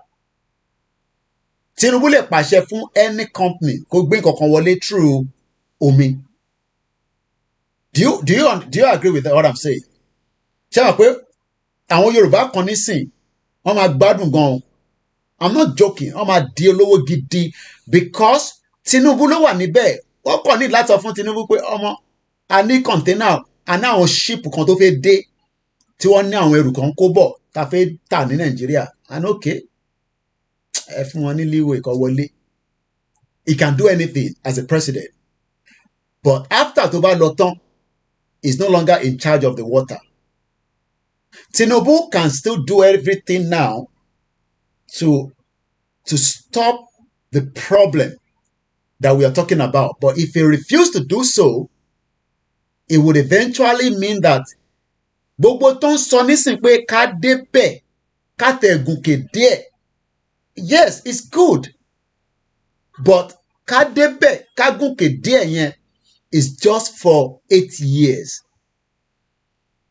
Ṣé ẹ fẹ́ wà lókè for 8 years? Is that what you guys want? Ká débẹ̀ ká kọ̀ wà níbẹ̀. A padà sọ́dọ̀ Tinubu.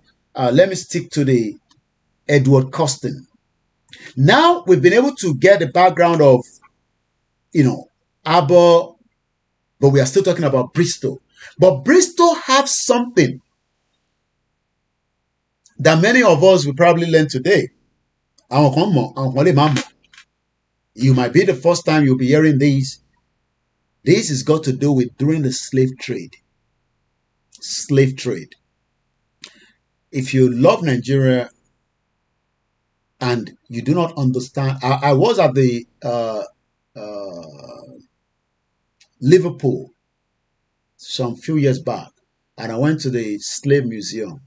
I mean, not really cry out, but so when some of you are thinking that you should still, you love Nigeria, but you don't understand the damage of the slave trade on us, and you still want to remain Nigerians, I wish you best of luck. Let's now go back and find out a little bit more about Bristol. I've given you the definition of fame. Everybody knows what is wealth. Though they say health is wealth. But many of you do not have the good health. So you are not likely to have wealth. But wani àlàáfíà lògùn ọrọ̀. Ẹni tó bá lálàáfíà, ìyá mi gbé mi lékè ó tó jẹ́ mẹ́ta, ṣàlàáfíà lẹ wà. A lot of you do not have good health.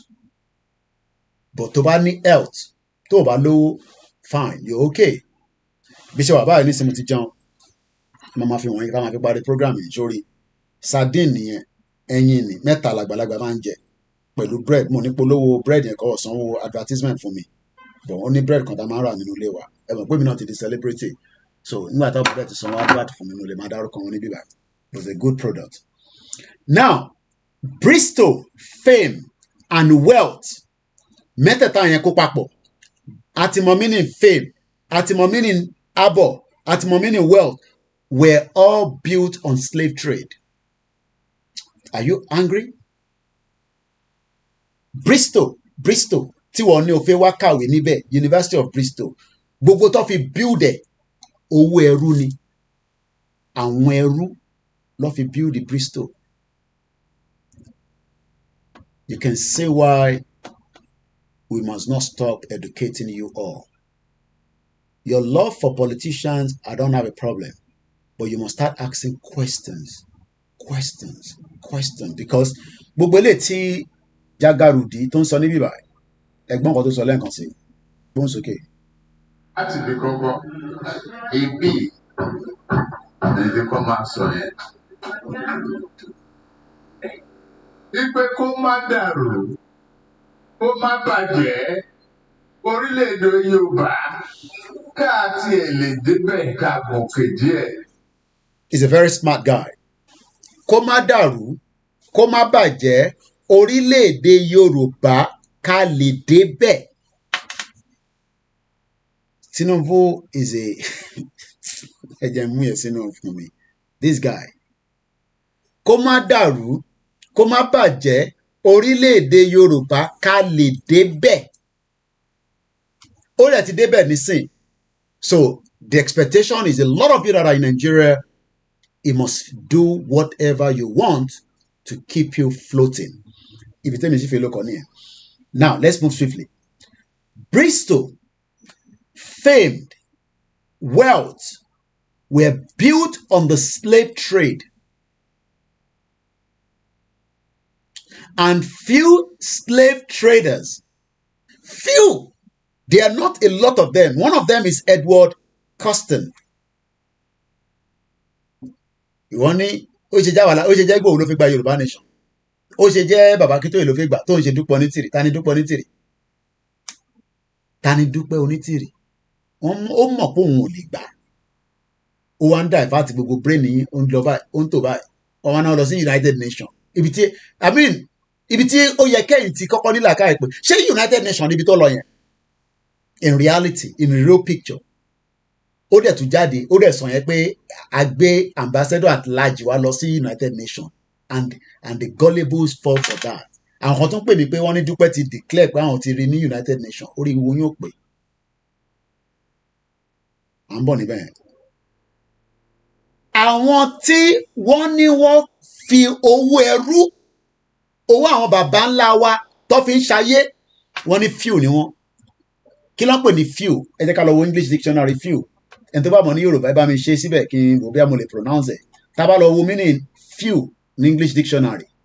Kí ni meaning ẹ̀? Few. Few. Few. A small number. That means that those that made Bristol to what Bristol is today with slave trade, they were few. Edward Custon, èrè ẹ̀ lọ já wálẹ̀ báyìí nígbà tó ń ṣe protest yẹn. But ilé wọn ló gbowó, owó tó gbà £30,000. Wọ́n ní kò deliver gbowó tó kù, wọ́n gbé lọ sí court. Ìyẹn woman yìí, ìyẹn kọ́ ni mo fẹ́ sọ̀rọ̀ lé lórí, kò sí tó kọ́ mi pẹ̀lú yẹn. Eléyìí lèmi fẹ́ sọ̀rọ̀ lé lórí. Ó wà ní pépà tèmi. Díẹ̀, okay, wọ́n ní díẹ̀. Ẹ ṣé gan ni Mr. Israel. Àwọn díẹ̀ lọ lo àwa Africans, wọ́n fi ṣe wá ní jàǹbá. Wọ́n gbé wa kúrò lórí lédè tí Elédùmarè d'Áfríkà. Wọ́n kó wọn wá sí Bristol, wọ́n fi develop Bristol. Gbogbo ìlú tẹ̀ ń rí àti àwọn European countries, owó ẹrú ló fi develop ẹ̀. Àwọn díẹ̀ dẹ̀ ni wọ́n. Ìwọ wá tí wọ́n á ń jà pé ó wá ń bú àwa, òun bú Kóìkì, òun bú àwọn tó ń sọ pé self determination, òun bú àwọn tó sọ pé ká pín kí gbogbo nǹkan lè normal padà. Sórí pé problem á wà. And this is what we are saying to those of you. Ní understanding tó ń ṣẹlẹ̀ ni. Mo ti kà tán, because tí ìbá ṣe analysis lé lórí tí bá kàn ká lọ gbùdùgbùdù kò ní yé yín. So mo gbọ́dọ̀ fún ní that kind of in-depth conversation. Mo kí Grammar Comfort. Jagaban is being selfish. He knows Yoruba Nation is the best option. Màá tún padà sẹ́yìn díẹ̀ sí.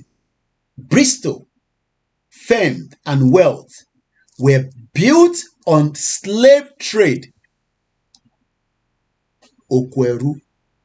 Bẹ́ẹ̀ ni ìyá mi gbé mi lékè. Some dìdì ni wọ́n náà àwọn psychopath. Wọ́n náà ti lọ sí United Nations. Ṣé United Nations lọ́lọ́ yẹn? Only àwọn díẹ̀ lọ jẹ́ traders. And this díẹ̀ yẹn, àwọn few yẹn, were more infamous or wealthy than Edward Custon. Wọ́n náà yẹn tún lówó ju ìyẹn bàbá yìí lọ.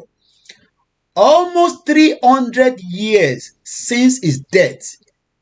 Nigeria going to take 300 years. Why do you want to die for Nigeria? I don't understand. Gbogbo pa ń pariwo Nigeria yìí nísìn kò tí tó time tí bàbá yìí tó ti kú yìí. Àwọn ilé ti kú 300 years ago. But jàǹbá tó ṣe sílẹ̀ òun lélẹ̀ wá ń sọ nísìn pé ìyẹn Home Secretary wa pé àwọn refugee ó náà pọ́n máa ń gbàgbé pé wàhálà tó dá sílẹ̀ wàhálà yẹn ò tí tán lẹ̀ because you actually destroy different part of the world nígbà tó ń ṣe nígbà colonial era ni mo ń sọ yìí. That problem now is why people are moving around. People àwọn èèyàn move káàkiri. Everybody is looking for where to go to ibi tó lè survive because ibi tó yẹ ká ti survive wọ́n ò jẹ́ ká survive níbẹ̀. What then it's called survivor to the fittest. And tó bá lè survive ẹni. Àwa kan rí future yẹn. Àwa kan rí. Àwa kan sì ń rò pé eléyìí ó yá gbóhùn sókè kí ló tún sọ ẹ jẹ́ ń dá padà díẹ̀ ó yá. ẹ tí gbọ́ lẹ́nu mi rí láti fi kọ́ Ó yá mò ń kí la fi gbọ́. ibi ẹni kọ́ máa sọ yẹn. Ẹ̀gbọ́n kan tó fi sọ ó yá. wípé kó má dàrú. Okay. Kó má bàjẹ́ orílẹ̀-èdè Yorùbá káàtì ẹ̀ lè débẹ̀ ká gòkè díẹ̀. Ẹ̀gbọ́n. Ìjọ ta ti ń bàbọ̀. Torí bẹ́ẹ̀ ẹ ṣe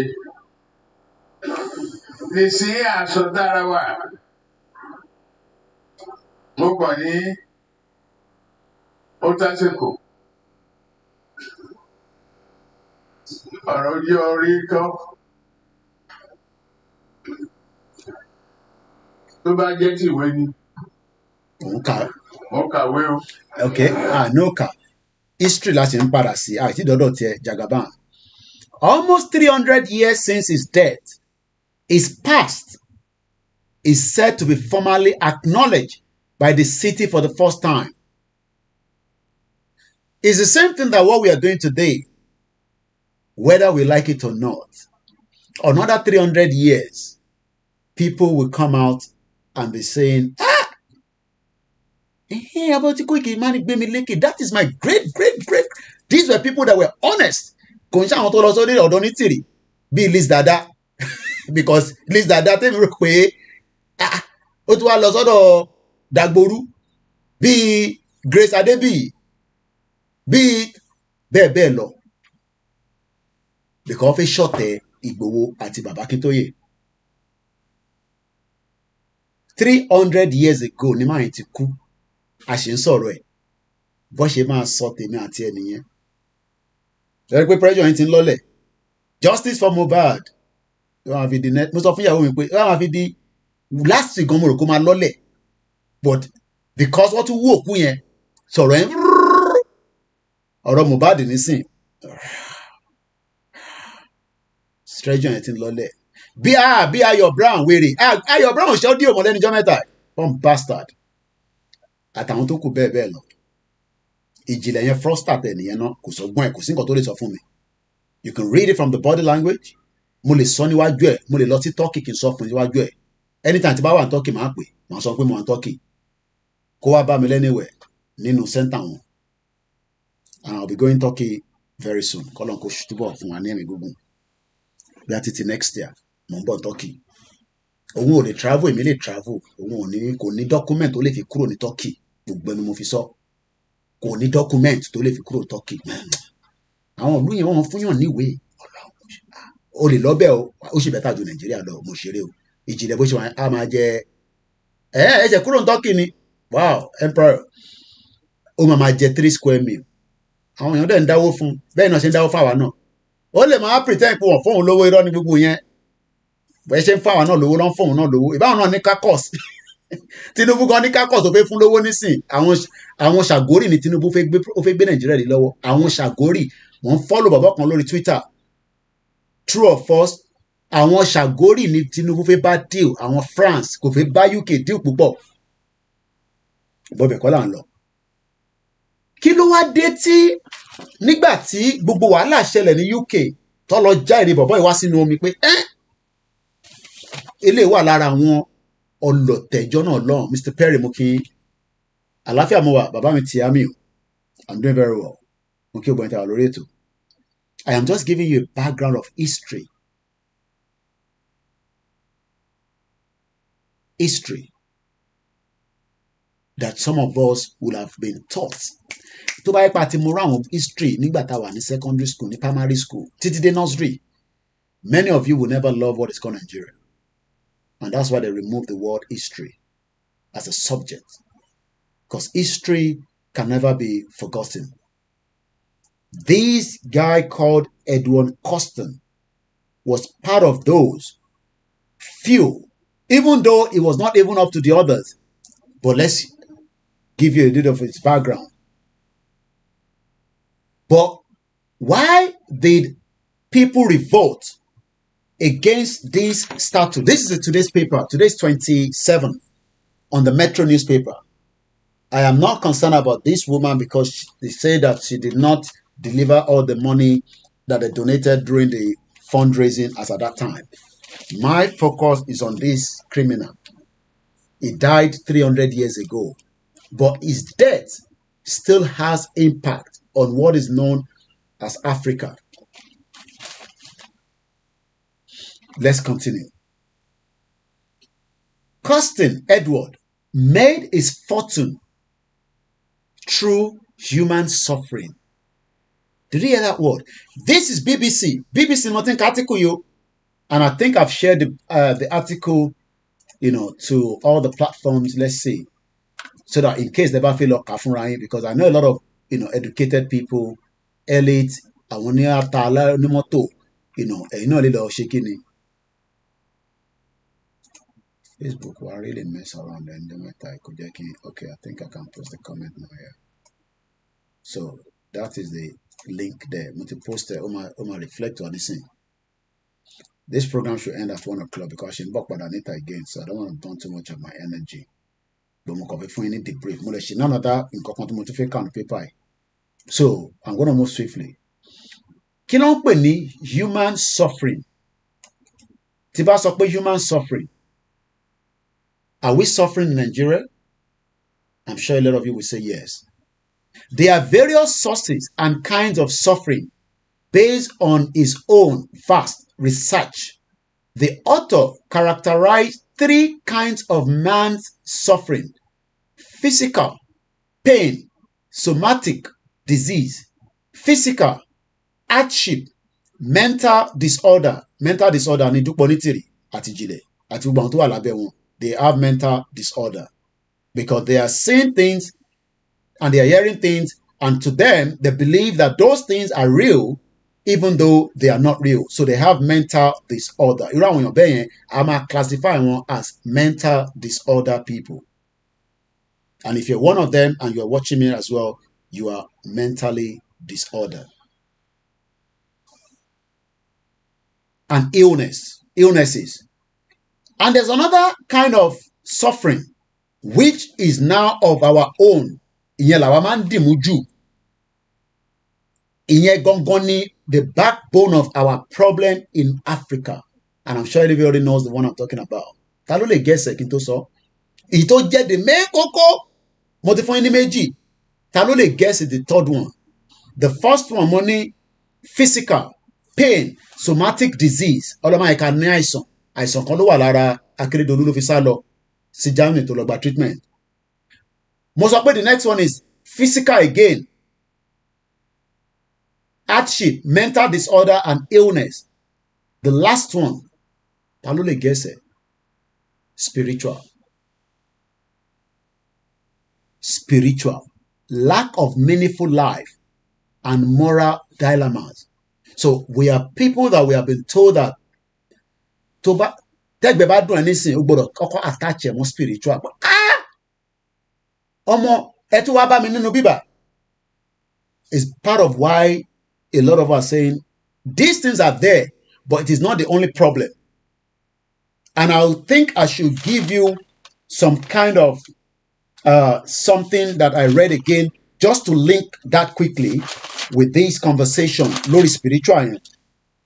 Ọmọ yìí, girl tẹ́ ń wò yìí, òyìnbó yìí, ṣá máa sọ pé spiritual attack ló ṣe tí bá ka article yìí tán máa sáré kà yẹn briefly. Ṣá máa sọ pé physical hardship or mental disorder. Mo fẹ́ kẹ́ okay, ẹ ká ṣe báyìí. The first physical, number 1, ìyẹn ni pain, somatic disease. The second physical, yẹn wọ́n spell it as FPSYCHICLA. It's the same thing, is it? No. Yeah. Look, wọ́n spell it differently. Again, look, what pronunciation in late? Psychical. Pronunciation in yato. It may even pronounce it the same way. Let's go and look for that pronunciation. Psychical. Èmi ni mo lọ́n ọlọ́mọ ẹ̀kọ́ òyìnbó ṣèyàn léṣe. Ó yàtọ̀ sí number one tí mo sọ pé physical eléyìí wọ́n wá pé spelling ẹ̀yìn yàtọ̀ because this one is Psychical. Psychical. Kí ló ń pè bẹ́ẹ̀? Psychical. Tàbá ní Psychical. that is meaning of Psychical. relating to a special mental ability. So Dúpẹ́ Onítìrí wà lábẹ́ Psychical. Ìjìnlẹ̀ wà lábẹ́ Psychical. Kalẹ̀ Jayé wà lábẹ́ Psychical. Wálé Àlè wà lábẹ́ Psychical. Ayọ̀ Brown wà lábẹ́ Psychical. Liz Dada wà lábẹ́ Psychical. gbogbo àwọn tó ń gbọ́ wọn tó believe pé wọ́n ti gba òmìnira 2022 gbogbo wọn wà ní abẹ́ Psychical. they are what? Psychical. So now let's come back again here. So it's number one is physical. Tí bá ti kà tán ẹ kàn sọ pé Kóìkì tó kà yìí ó wà lábẹ́ number one which is physical. The second one ni psychical. Number two ìyẹn ni Archie mental disorder àti illness. Number three ni spiritual attack. Ẹ jẹ́ kí n sáré kà fún yín. Tí bá ti ń kà ẹ gbọ́dọ̀ fi síbẹ̀ pé number one lèmi mú. Number two I want to see your response. Gbogbo yín pátápátá. Paramedics saved me. My life talking me down from the bridge. Talking ni o kàn ṣe taking. Paramedic wọ́n save ayé òun, wọ́n save ẹ̀mí òun. Talking me down from the bridge. Mo ti ka article yẹn o. This is now the article. A woman who nearly jumped off a bridge has thanked a paramedic for saving her life by stopping at the scene. Full stop. Lauren Elizabeth, 23, said she had been struggling with her mental health and decided to end her life by leaping over the overpass in Canterbury, Kent. But thanks to a 999 worker who was off duty and just happened to be passing, she can now watch her two children aged 6 and 4 grow up. Full stop. This was the only way I could think of getting the bad thoughts out of my head, said Lauren Elizabeth, 23 years old, who was struggling after the hospitalization of her mother and problems with her ex-partner. Full stop. I remember standing on the bridge, Odurolori Bridge. I was going to jump, Ohunfefo. I was in a very bad place. I was smoking a cigarette. Àmọ́ later nínú article ìgbé kan ṣe cigarette ló fà, but wọ́n kàn sọ pé cigarette. I was smoking a cigarette, and for me, as soon as it was finished, that is when I was going to jump and commit suicide. As she finished the cigarette, the woman pulled up in a car. I was crying. Elizabeth Lauren went on. She said, ìyẹn 999 worker tó wà ní off duty tó park mọ́tò. Are you okay? Òyìnbó ta máa ń lò London ní bó tẹ̀ wá òkè wá máa bí ẹ pé are you okay? Ó bá máa lówó lọ́wọ́ are you okay? Ó bá máa kú lọ are you okay? Ṣo ní immigration problem are you okay náà ni? Ẹni tó bá wà okay ẹ tètè sọ síta o. And I said I am fine. Leave me alone. Kí ló dé? Mo mọ̀ ẹ́ rí ni. But she said I am going to pull around the corner. Bí ibi tí yẹn fẹ́ páàkì sí kò safe. Ó gbọ́dọ̀ kí mọ́tò máa lọ gbá òun náà dànù. It was all a bit of blur. But the next thing I saw was police pull up. And I was in such a state. Elizabeth Lauren was given emergency mental health care at 2 hospitals. Then had a follow-up support from crisis team.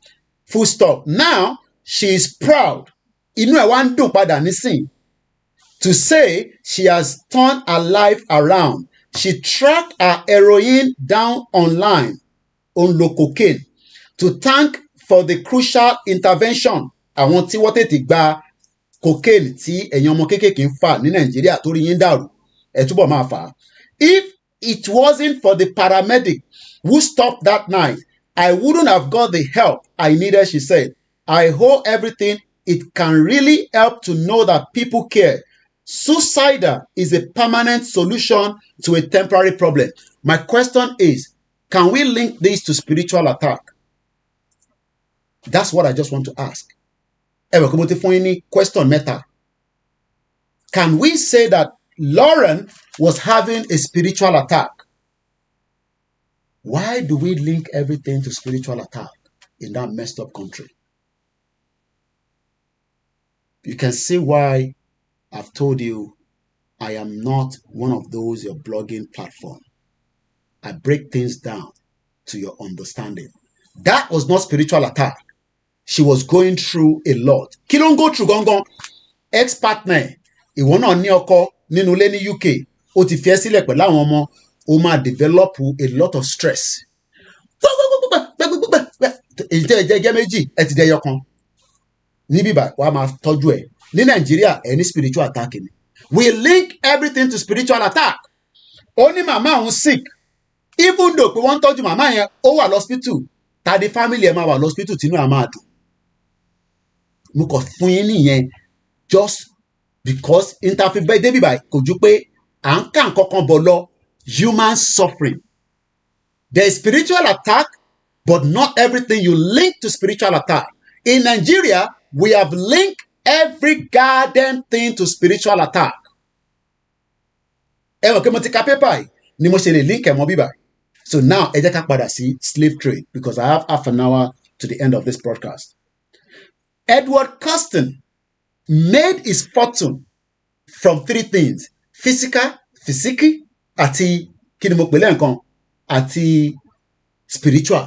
So àwọn make owó látara wa, wọ́n wá gbé gbogbo nǹkan lé wọn lọ́rùn nísìnyí, and that is why we are where we are today. Tẹ̀síwájú, move. Àmọ́ èmi ló kàn, kí ló sọ? Gbóhùn sókè, ó ní kí ni mò ń gbọ́. Torí bẹ́ẹ̀ ẹ ṣe. Kí ló ṣe? Èsì aṣọ dára wa. Ó ní ká má ṣọ̀tá ara wa. Mo kàn ní ó tásìkò. Ó tásìkò pé kí ni? Ọ̀rọ̀ ọjọ́ orí kọ́. Ọjọ́ orí kọ́. Tó bá jẹ́ tìwé ni. Mo kà dáadáa. Mo kàwé o. Bọ̀ ẹ kàn má rí rìsọ́ọ̀tì mi ni, ẹ má ẹ̀ka tí kú gba rìsọ́ọ̀tì mi. Tó bá kàwé dáadáa kí ló ń sápá kó ìfẹ́ kẹ́kẹ́ rí rìsọ́ọ̀tì ẹ̀. Mo kí ẹ just reason. Èmi lẹ̀gbọ́n. Èmi lẹ̀gbọ́n. Ṣé rí gbogbo eléyìí tí àwọn Yorùbá bá ti gbá àwọn kan báyìí? You are so excited. But the bigger picture of the problem is not Tinubu. The bigger problem was when people like UK, àwọn other countries, wọ́n ń lò wá fún ẹrú. Wọ́n ń lo ìran bàbá ńlá wa, wọ́n fi ṣẹrú. Ìwọ tún wá fẹ́ ká wà nínú that same system nítorí pé Tinubu. Gbogbo tí Tinubu máa lò láyé kò ní another 100 years lórí ẹ̀ bó ṣe wà yẹn. Kò ń ṣe pé because it will be 100 and something nìyẹn. Tó bá máa fi ṣe tán ní 2027, 87 years old. Tó bá fún lẹ́ran méjì, ẹyọ kan ló máa jẹ. À ń sọ̀rọ̀ future tó máa save wa, tó máa secure wa. Ẹ̀ ń sọ̀rọ̀ Tinubu. Mo ti sọ meaning human suffering. So máa tí à ń sọ̀rọ̀ ẹ̀bọ̀ lẹ́ǹkan tí mo ní mo bá pàdé nínú paper ìyẹn Edward Custon. Wọ́n já èrè yẹn wálẹ̀ nígbà tá à ń ṣe protest gan tó pọ̀ rẹpẹtẹ ní June 2020 lẹ́yìn ìgbà tó pa George Floyd l'Amẹ́ríkà. Edward Custon made his fortune. Ó mẹ́kì kí ló ń pè ní fortune nílẹ̀ Yorùbá? Fortune kí ni meaning ẹ̀? Ẹ fún mi ní meaning fortune. Through human suffering. Gbogbo tí wọ́n fi ń pè ní èèyàn, gbogbo tó fi ń pè àwọn ilé náà léèyàn, suffering nìyí ni o. Gbogbo tí Tinubu fi jẹ́ èèyàn, ara suffering nìyí ni. Èyí tẹ́ wà Nàìjíríà àtàwátàwá ń tà. Gbogbo àwọn politicians, through human suffering, because mo lè link ẹ̀ náà pẹ̀lú wọn bẹ́ẹ̀. Through human suffering. The whole Nigeria today, those that are making it, are using you. And that's why they'll say, tó bá ti ní problem, no, don't go to church. No, don't go to hospital. Lọ sí church. But Akeredolu ò ṣe lọ sí church. Why did Akeredolu run to Germany? Why was he not in the church? Though, wọ́n ṣe church fún because ìyàwó ẹ̀ ó jẹ́ ká mọ̀ pé Betty. Ìyàwó ẹ̀ jẹ́ ká mọ̀ pé mo ń bọ̀ ẹ jẹ́ ká máa gbọ́ Tinubu yẹn lọ kì í sílẹ̀. Ọ̀dẹ̀ bí mo ń bèjì náà máa ní ìkan ṣáájú gbẹ̀gbọ́n.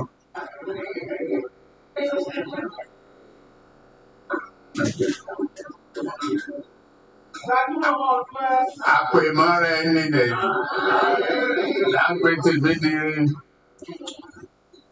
So, mo ti ń sìn yín bọ̀ ọjọ́ ti pẹ́. so ó jẹ́ kóun náà jẹ́ ó ti ń sìn wá bọ̀. ẹgbẹ́ kìíní wá èmi ló kàn. Okay. Everybody be happy. Everybody excited. But all this excitement, hold on. All this excitement is just a very, very limited time. Otiwani, calm down. The first 4 years, Otinlo. By the time the 4 years is done and nothing has happened, then he will be asking for another second term. But the human suffering, Edward Custon made his fortune through human suffering. Between 1672, kò sí nǹkan kan tó ń jẹ́ Nigeria in 1672. Are you listening? 1672, there was nothing called Nigeria. Up to 1689, ships, ọkọ̀ ojú omi, are believed to have transported about 80,000 men, women, and children from Africa to America. Slave trade. However, in the city he called his home, his memory has been honored for centuries. On his death in 1721, there was nothing called Nigeria as of 1721. Africa never had a border. In 1721, 1884, ni wọ́n ṣe Berlin Conference, if I'm right. Berlin Conference. The Berlin Conference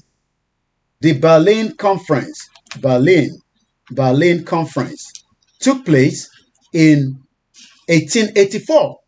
So even as at the time, see, arákùnrin tó fi kú, on his death in 1721, Africa did not have borders. Ni border. As at that time, everything was open. We were trading with each other, but we had a kingdom, Ọ̀yọ́ Empire. Ẹ ti máa gbọ́ Ọ̀yọ́ Empire. Àbí bẹ́ẹ̀ kọ́? Because kò sí border. So nígbà tó di pé wọ́n bẹ̀rẹ̀ sí jalè, wọ́n carve, kí ló carve ní 1884. After tí eléyìí ti kú, like another century, every century there will be another problem. We had ourselves to work with within that continent. We were all doing very well. I mean, even if there were poor, disease and all that, Archie developed Jubelo. There was different empire. Benin Empire. Even the North has their own empire. Everybody was doing very well. In the little that we have, we were trading. We might not be perfect, but we have the better understanding than àwọn òyìnbó tẹ̀ ń rí lẹ́nìí. When it comes to knowledge, we have the knowledge. Because tó bá differ as at that time, if I'm a son tó máa ṣẹlẹ̀ fún yín, just like bí ṣe ń put sínú Google nísìn, ó ń gbé jáde, is binary. So some of you are telling us we should leave all this because you now been told after so many years in 19th century that there's a creation called Nigeria through amalgamation. Then forced everybody that were living separately. That is why this world, there will never be peace in this world. We were the one that had what it takes. And now you want us to keep Nigeria. What are you keeping Nigeria for? In 1721, this Edward Custon died. Even as at the time, the Oyinbo people, the colonial as at that time, their mission must be completed. Because when you look at 1721 and you look at when Nigeria was amalgamated in 1914, that is say, as at that empire time, as at that colonial era time, it is the colonial era. We are now in the another generation with some energy. Energy, oríṣiríṣi ló wà ń ta nísìn. Ibi tó bá mọ̀ dé ni. Má rò pé ìrọ̀rọ̀ church là ń sọ nísìn. Ibi tó bá mọ̀ dé ni. Mo sọ fún yín pé ìtagbédání, there's a lot of energy out there. And some energy cannot overshadow another energy. Wọ́n máa try ni. They will do everything that will try to bring that energy down. Do you all know that something? Mo post àwọn kankan ní orí platform mi ní ìjẹta. Let me take your mind there a little bit. Things they happen. Things they happen. Àwọn òyìnbó yìí, they are trying. Wọ́n fẹ́ to rewrite history yẹn, but kò possible. Wọ́n ti lo ìgbà tí wọ́n tán. Wọ́n gbọ́dọ̀ allow another era. Ìgbà míì gbọ́dọ̀ tún jáde. To ma run for another, only God knows, billions of years. Ìyẹn làwọn sáré fún nísìn, wọ́n ò fi gbà. Bọ́ fẹ́ bọ́ kọ̀, wọ́n máa ṣe kíni, wọ́n máa accept fate wọn. Wọ́n bá lo èmi ló kàn, kọ́ tún lo ẹlòmíì èmi ló kàn, kódà kọ́ lo 200 èmi ló kàn. At some point, energy yẹn máa dé. Kí ló dé tẹ́ ṣe ń ríran? Àwọn tó jẹ́ pure celestial, ẹ̀yin kérúbù, kí ló dé tí ẹ ṣe ń connect ẹ̀mí yín pẹ̀lú another mystical things tó wà lẹ́yìn? Ẹ rò pé ọ̀rọ̀ tá à ń sọ yìí, ọ̀rọ̀ kékeré ni. Mo fẹ́ fún yín ní information kan tí mo pick. Àwa ń think deep ni and looking at what is happening. Àwọn òyìnbó kọ̀ọ̀kan náà ti ń sọ̀rọ̀. Whether you like it or not, ìran àwọn yìí gbọ́dọ̀ dìde. Tí ìran yóò bá dìde, ẹ ní ìsinmi láyé. Ẹ ní àwọn immigration lọ káàkiri. Díẹ̀ ló kù. Ẹ jẹ́ kí n fún yín ní information. I'm sure ta ló gbọ́ pé asteroid kan dé. How many people follow that? I posted it on my timeline. Mo ní kẹ́yẹ́ máa lọ sọ́dọ̀ àwọn blogging. Ẹ dúró sí ibi tí ẹ máa rí tó ń lọ. There's something that came up.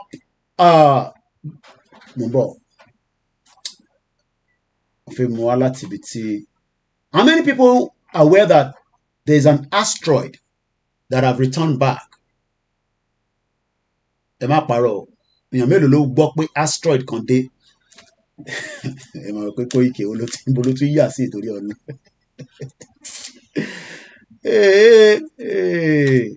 Asteroid. How many people is aware of that?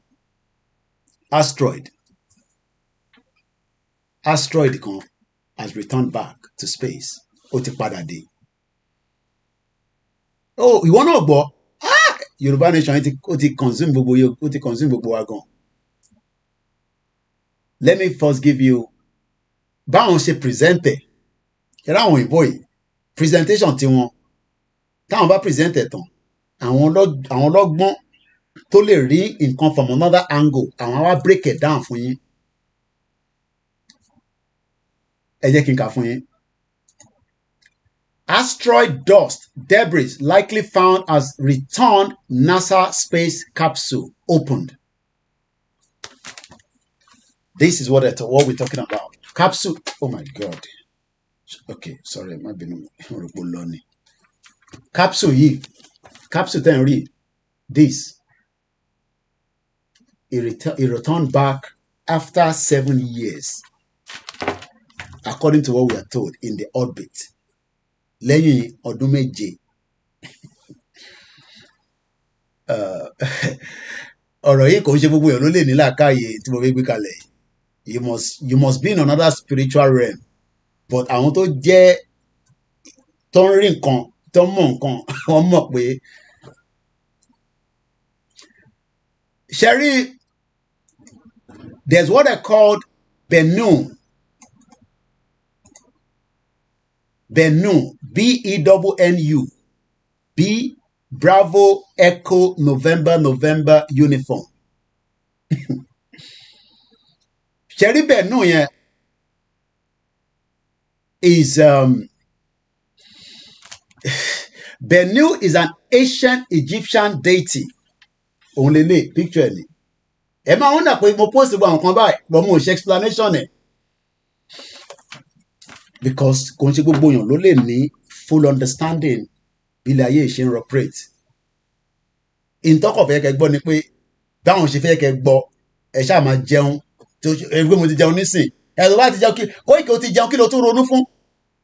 Okay, ò lówó lọ́wọ́, ó dà lọ ṣiṣẹ́ díẹ̀. They are taking your mind away from the real reality of the world. They are creating a lot of problems.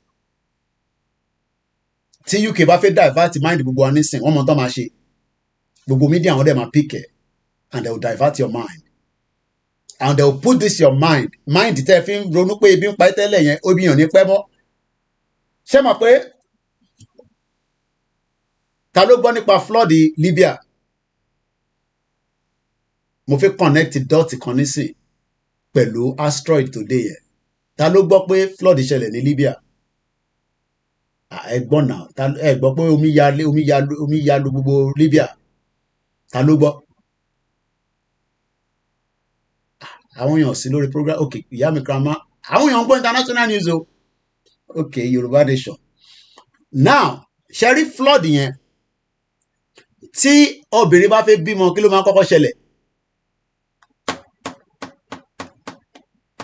tí obìnrin bá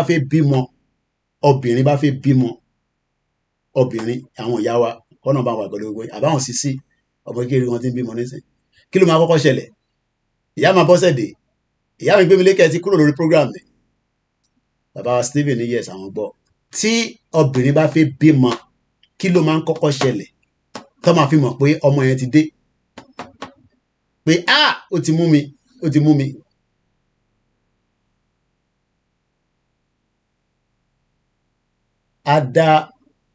adomira flood tó ṣẹlẹ̀ ní Libya ẹ connected pẹ̀lú asteroid today yẹn new energy is about to arrived rather omi tó ṣẹlẹ̀ ní Libya yẹn ọmọ tuntun fẹ́ jáde òun ni asteroid yẹn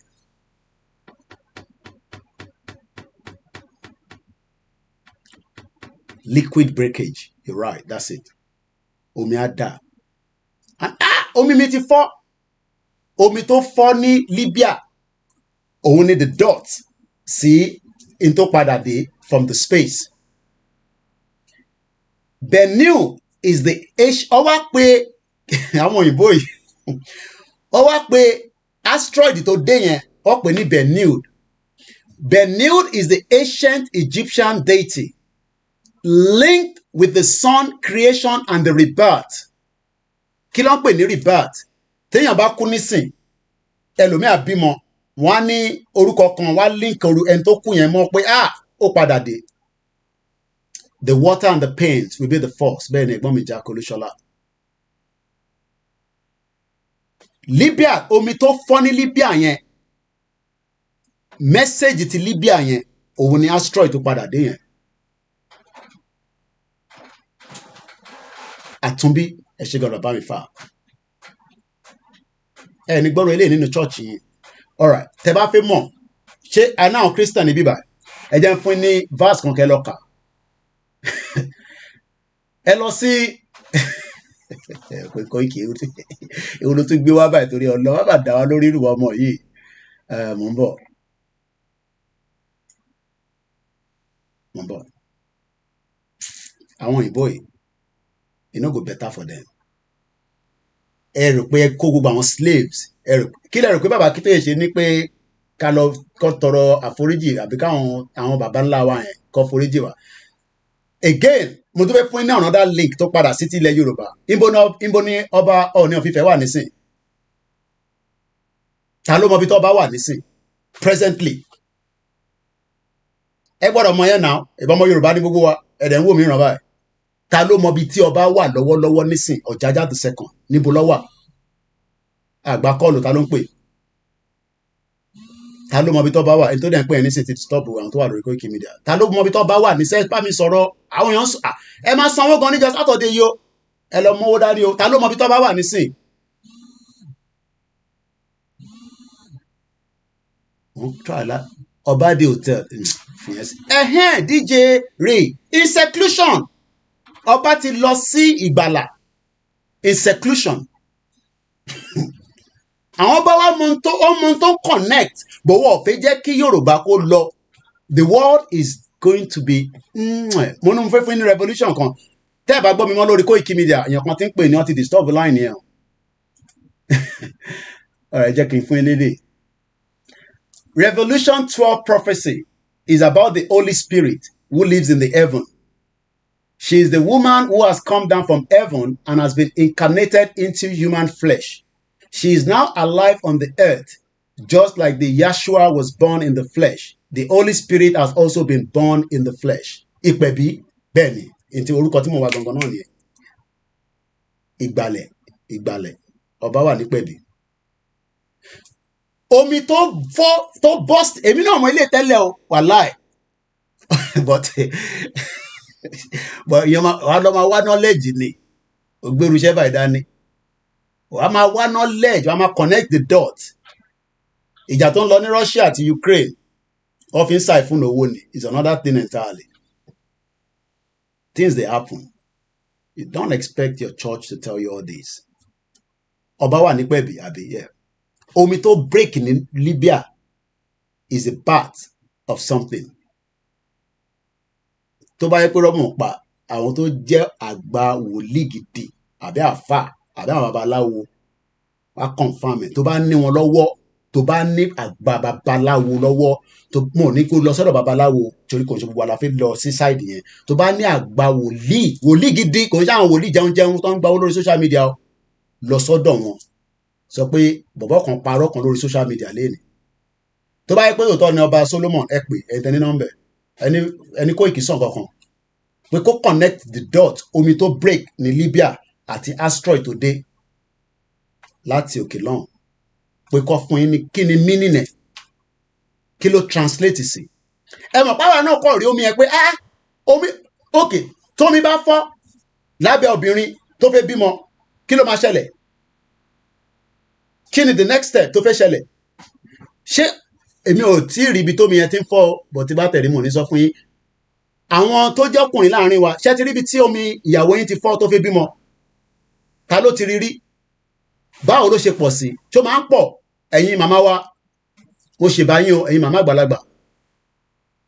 Ṣé tí àwọn obìnrin bá fẹ́ bímọ ṣé omi yẹn ṣó lè kún kọ́ọ̀pù yìí?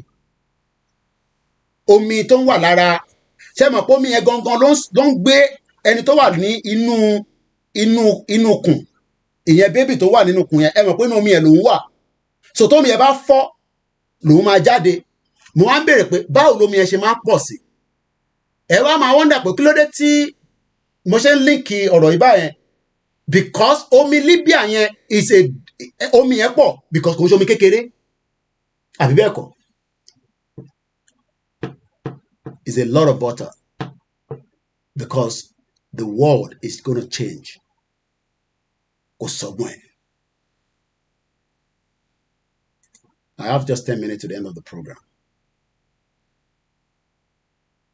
Every year on August 8th, an astrological event called Lionsgate Portal open in the sky.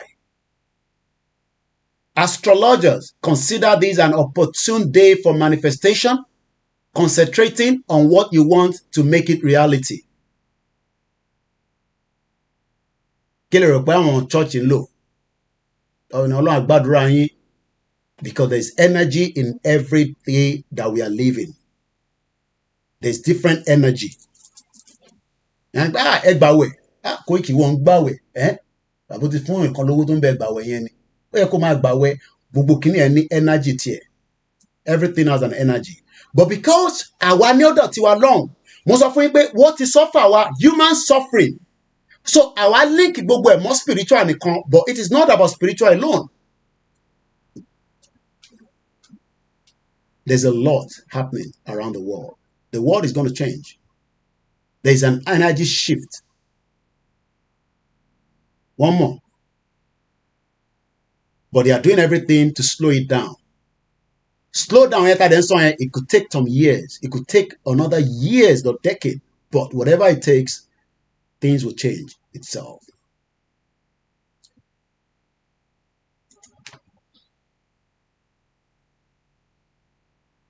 The Revelation 12 prophecy is about the Holy Spirit who lives in the heaven.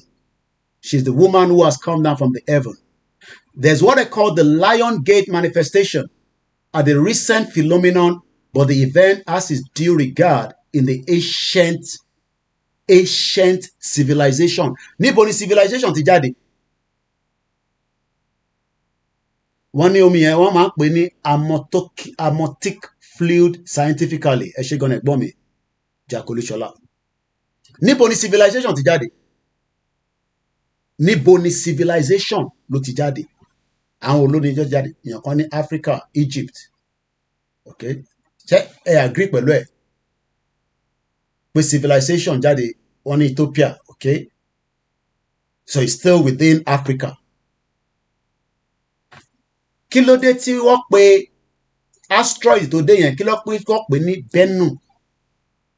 Kí ló dé tó ṣe pè ní Bennu? Ṣé wọ́n mọ̀ pé Bennu ló yẹ káwọn pè ní? Èèyàn kan ní Ilé Ifẹ̀, it's still that same continent. Ẹ rántí pé mo ní ìgbà tá à ń sọ̀rọ̀ bọ̀bọ̀ tí ó kú yìí pé kó tó ó kú ní 1721 but as at 1721 yẹn wọ́n ti gba intan pé ní Africa tó break ẹ̀ ní Berlin 1884. Ẹ mọ̀ kí mo dárúkọ Berlin 1884.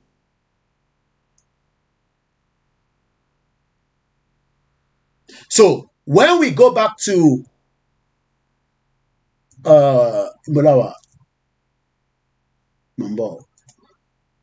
scientists at the United States Space Agency, NASA, found a black dust and debris when they opened the space capsule that recently returned to the Earth. Láti 2016, ní kíní ẹ̀ ti wà lókè. Ó tún continue journey, but ó kàn deliver baby ni, which is the asteroid. Ó pick ẹ̀, ó drop ẹ̀ sílẹ̀.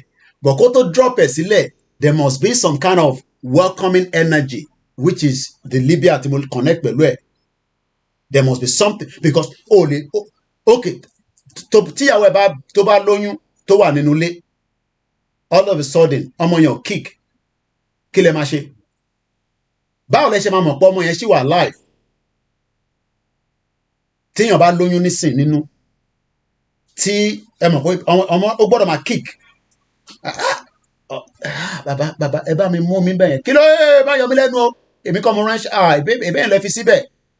Tí obìnrin bá wà nínú ilé tí ọmọ yẹn kick for few hours, will the parent be concerned? Ṣé omi yẹn ti jáde ni, tó gbẹ ni, kí ló ṣẹlẹ̀?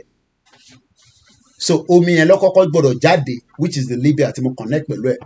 Báwo làwọn òyìnbó ìṣe wa mọ̀ pé asteroid yẹn àwọn láti pè ní Bennu, B-E-N-N-U? Báwo làwọn ṣe mọ̀? Níbo làwọn ti rí knowledge yẹn tó fi pè ní Bennu?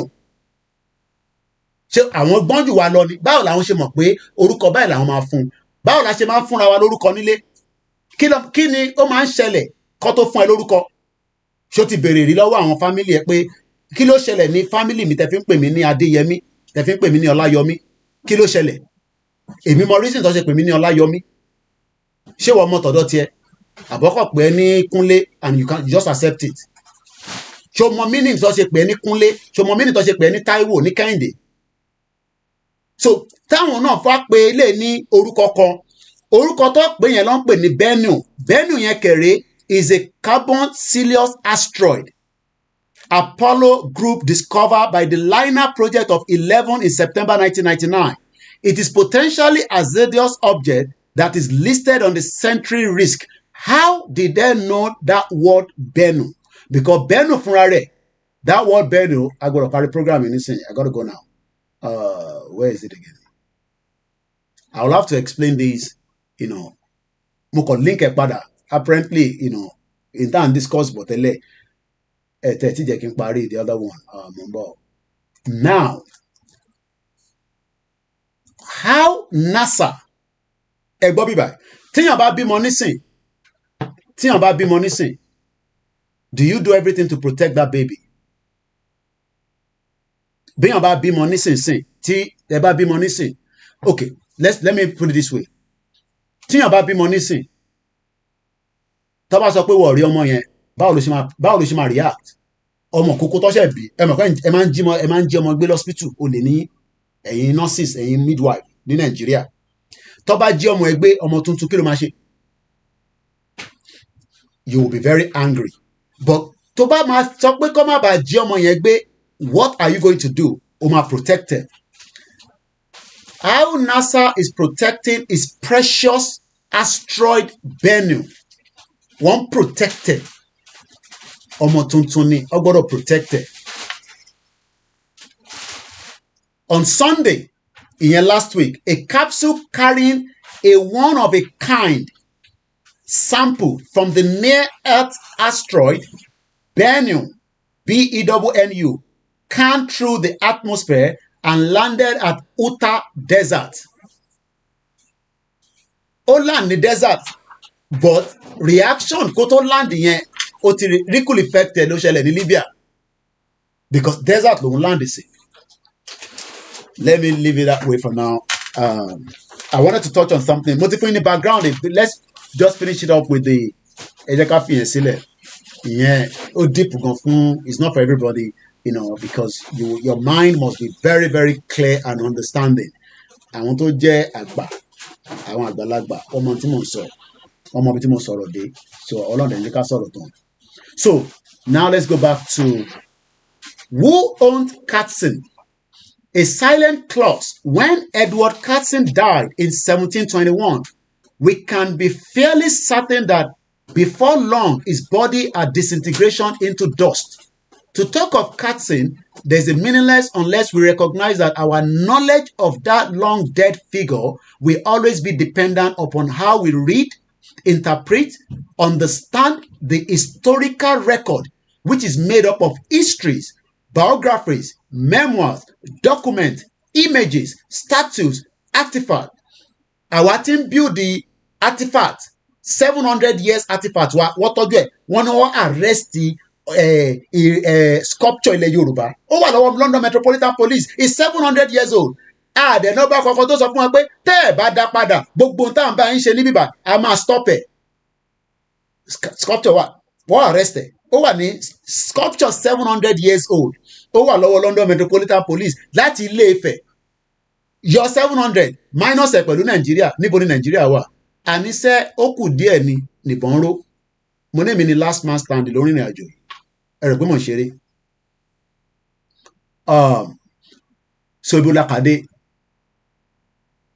And because most of the historical record was created, constructed, produced, or manufactured long after Katzen's death, the figure Katzen will be a matter of interpretation and therefore also a subject of political contestation. So in total of money ni pé èrè tẹ́ ń rí yẹn ó lè má jẹ́ èrè tẹ́ni yẹn gangan because ní evidence ẹ̀ because kò sí àwòrán ẹ̀ gangan wọ́n kàn gbé sí orí wọ́n dẹ̀ gbé jáde. And I'm not going to talk about the other one, but I'm sure a lot of you know that area. Èrè kan tí gbogbo wa máa ń mò ní lọ níbẹ̀. Image kan wà tẹ́yìn náà máa ń lọ síbì kan tẹ́ máa lọ ń wò. I'll leave it like that. Kó ní làákàyè kó gbé sórí. À kúrò lọ́dọ̀ tiwa à lọ síbì kan tọ̀dọ̀ tiwa à fún ní value. Arákùnrin wa ń jẹ́ ká mọ̀ nísìn pé sometimes most of those historical records were created. They were created. They were not just created, they were constructed. Just like Nigeria was constructed. Love Nigeria, it was a creation not from God. Tí pastor ẹ̀kọ̀kan bá sọ pé Nigeria is from God, máa ṣépè fún pastor yẹn débi pé ẹ̀mí mímọ́ kọ̀kọ́ ló create Nigeria. Kò síbi kankan in the spiritual realm. Kò sí anywhere in the spiritual realm tó sọ pé wọ́n create Nigeria. In the spiritual realm, not on the physical realm.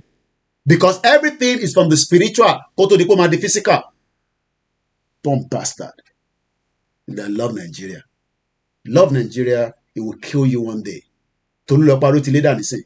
Nigeria ló sponsor Tolúlọpẹ́ tó fi di the first helicopter combat pilot. Ọmọ Yorùbá ní Okun ní Kogi State. Wọ́n pàdánù ni. Tàwa ni wọ́n máa pàwọ́ dànù ni. Ẹ ń wá justice for Mohbad. Ẹ ti rí tán. Ṣé bẹ́ẹ̀ pariwo Mohbad mọ́ nísìn? Ẹ tún máa bẹ́ẹ̀ lò míì. Kọ́nà fọ́run kẹ. Lẹ́yìn kẹjẹ́ kọ́nà fọ́run kẹ kó máa bú ti. Ó kú nísìn problem ló tún dá sílẹ̀. Báwọn kan ṣe náà ń rí nínú ẹ̀mí làwọn kan ní àwọn máa bá yín jí ẹni tó ti rìn lọ tó ti lọ tiẹ̀. Ó ti rìnrìn àjò tiẹ̀ lọ. Àwa tó kù ní ká deal pẹ̀lú problem tó wà ńlẹ̀. Justice for Mohbad. Ẹ máa rí lóòótọ́. Ó ti sú gbogbo yín nísìn.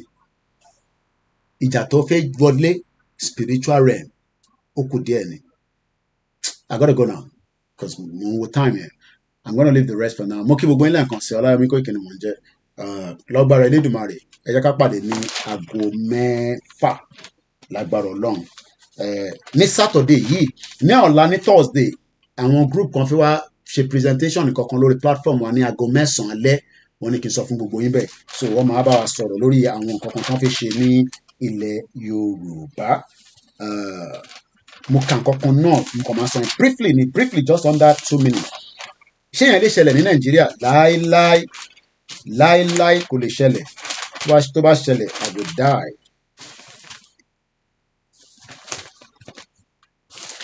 Ilé tó ti kọ́ wọ́n wá ní problem wọ́n máa dáwó. Can you imagine? Where is that now? Eléyìí ó máa ń bájá sùn ní olórí burúkú bọ̀bọ̀ yìí ní Australia. Àwọn puppy mo ṣeré o ajá puppy àwọn ọmọ ajá ó ń bá wọn sùn àwọn ajá yẹn á tún wá kú á wá posters online. Things dey happen. Nǹkan ṣẹlẹ̀ láyé yìí ibi tó bá mọ̀ dé máa sọ pé ìwọ nìkan ló ní ẹ̀sìn bí àwọn nìkan lè sìn ẹ́ dání wàá mọ̀ tọ́jú ẹ̀sìn tọ̀dọ̀ tiẹ̀ is for you and your family.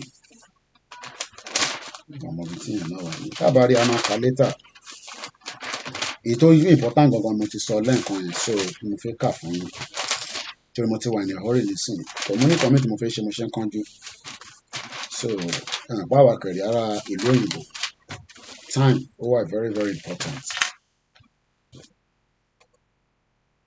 Yeah, òun lélẹ̀ Metrobyte more than 80 new build homes will be demolished after developer discover a fault with their foundation. Ṣé rí reason tẹ́ máa fẹ́ link àwọn kan báyìí mọ́ Nàìjíríà ó ní faulty foundation mo ń sọ fún yín ẹni kí n shut up ẹni kí n dákẹ́ ẹni ara ń ta mí ni ẹni mo níṣẹ́ no problem mo níṣẹ́ èyí tí mo ra ní iná mo dúpẹ́ fọ́lọ́run. Kí ló dé tó ṣe fẹ́ demolish 80 new build homes ilé tó ti parí wọ́n ti parí ẹ̀ àwọn tó máa ra lé yẹn ti fún wọn lówó kọ́kọ́ kó wọnú bẹ̀. More than 80 new build homes will be demolished after developer discover a fault with their foundation. Ṣé Nàìjíríà ní foundation problem or not?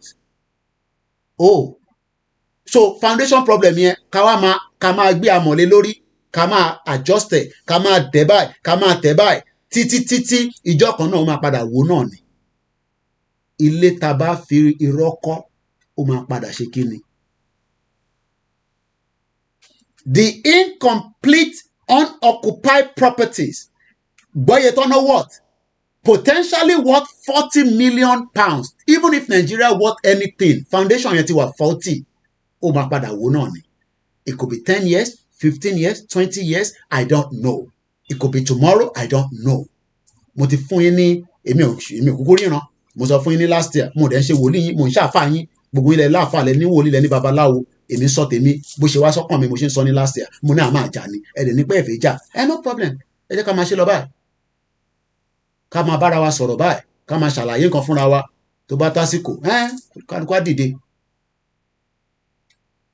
The incomplete unoccupied incomplete kò dẹ̀ tí wà occupy wọ́n wá dictate fault lára ẹ̀ pé àwọn èèyàn gbọ́dọ̀ kó wọnú ilé báyìí o wọ́n fáwọn ní Nàìjíríà tó wà faulty wọ́n wá ní ká máa amend ẹ̀ kájọ máa gbé ẹ̀dẹ̀ sọ pé ó máa work lọ́nà wo níbo ló fẹ́ gbà work àwọn wá ń jáde Yorùbá world media ń jáde Yorùbá home base ń jáde independent media ń jáde ẹni rọ́lá ń pa no problem ẹlẹ́mìí mo ti gbowó pa bí àyà ń jẹ gbowó bájọ tán ní sì máa pè bá mi ṣàlàfẹ́ ọlẹ́wà ṣé gbogbo ẹ wà òkè àánú wà òkè tóun àtúpèrà lánàá báyìí mo má dárúkọ má sọ pé o gbọ́ gbà tí mo pè gbowó ìyàn kan wà lórí program lánàá live mo pè gbowó òun wà lórí the other phone number mo pè gbowó lórí video call ẹni ẹ wà lórí program báyìí ẹ máa sọ pé èmi mo ti gbowó bí àyà ń jẹ àwọn ọmọ ìgbowó ló ṣe ní pé kí Yorùbá kó pín ẹ máa mọ̀ so the property potentially worth 40 million pounds sterling tó wá jẹ́ bí ọmọ owó kékeré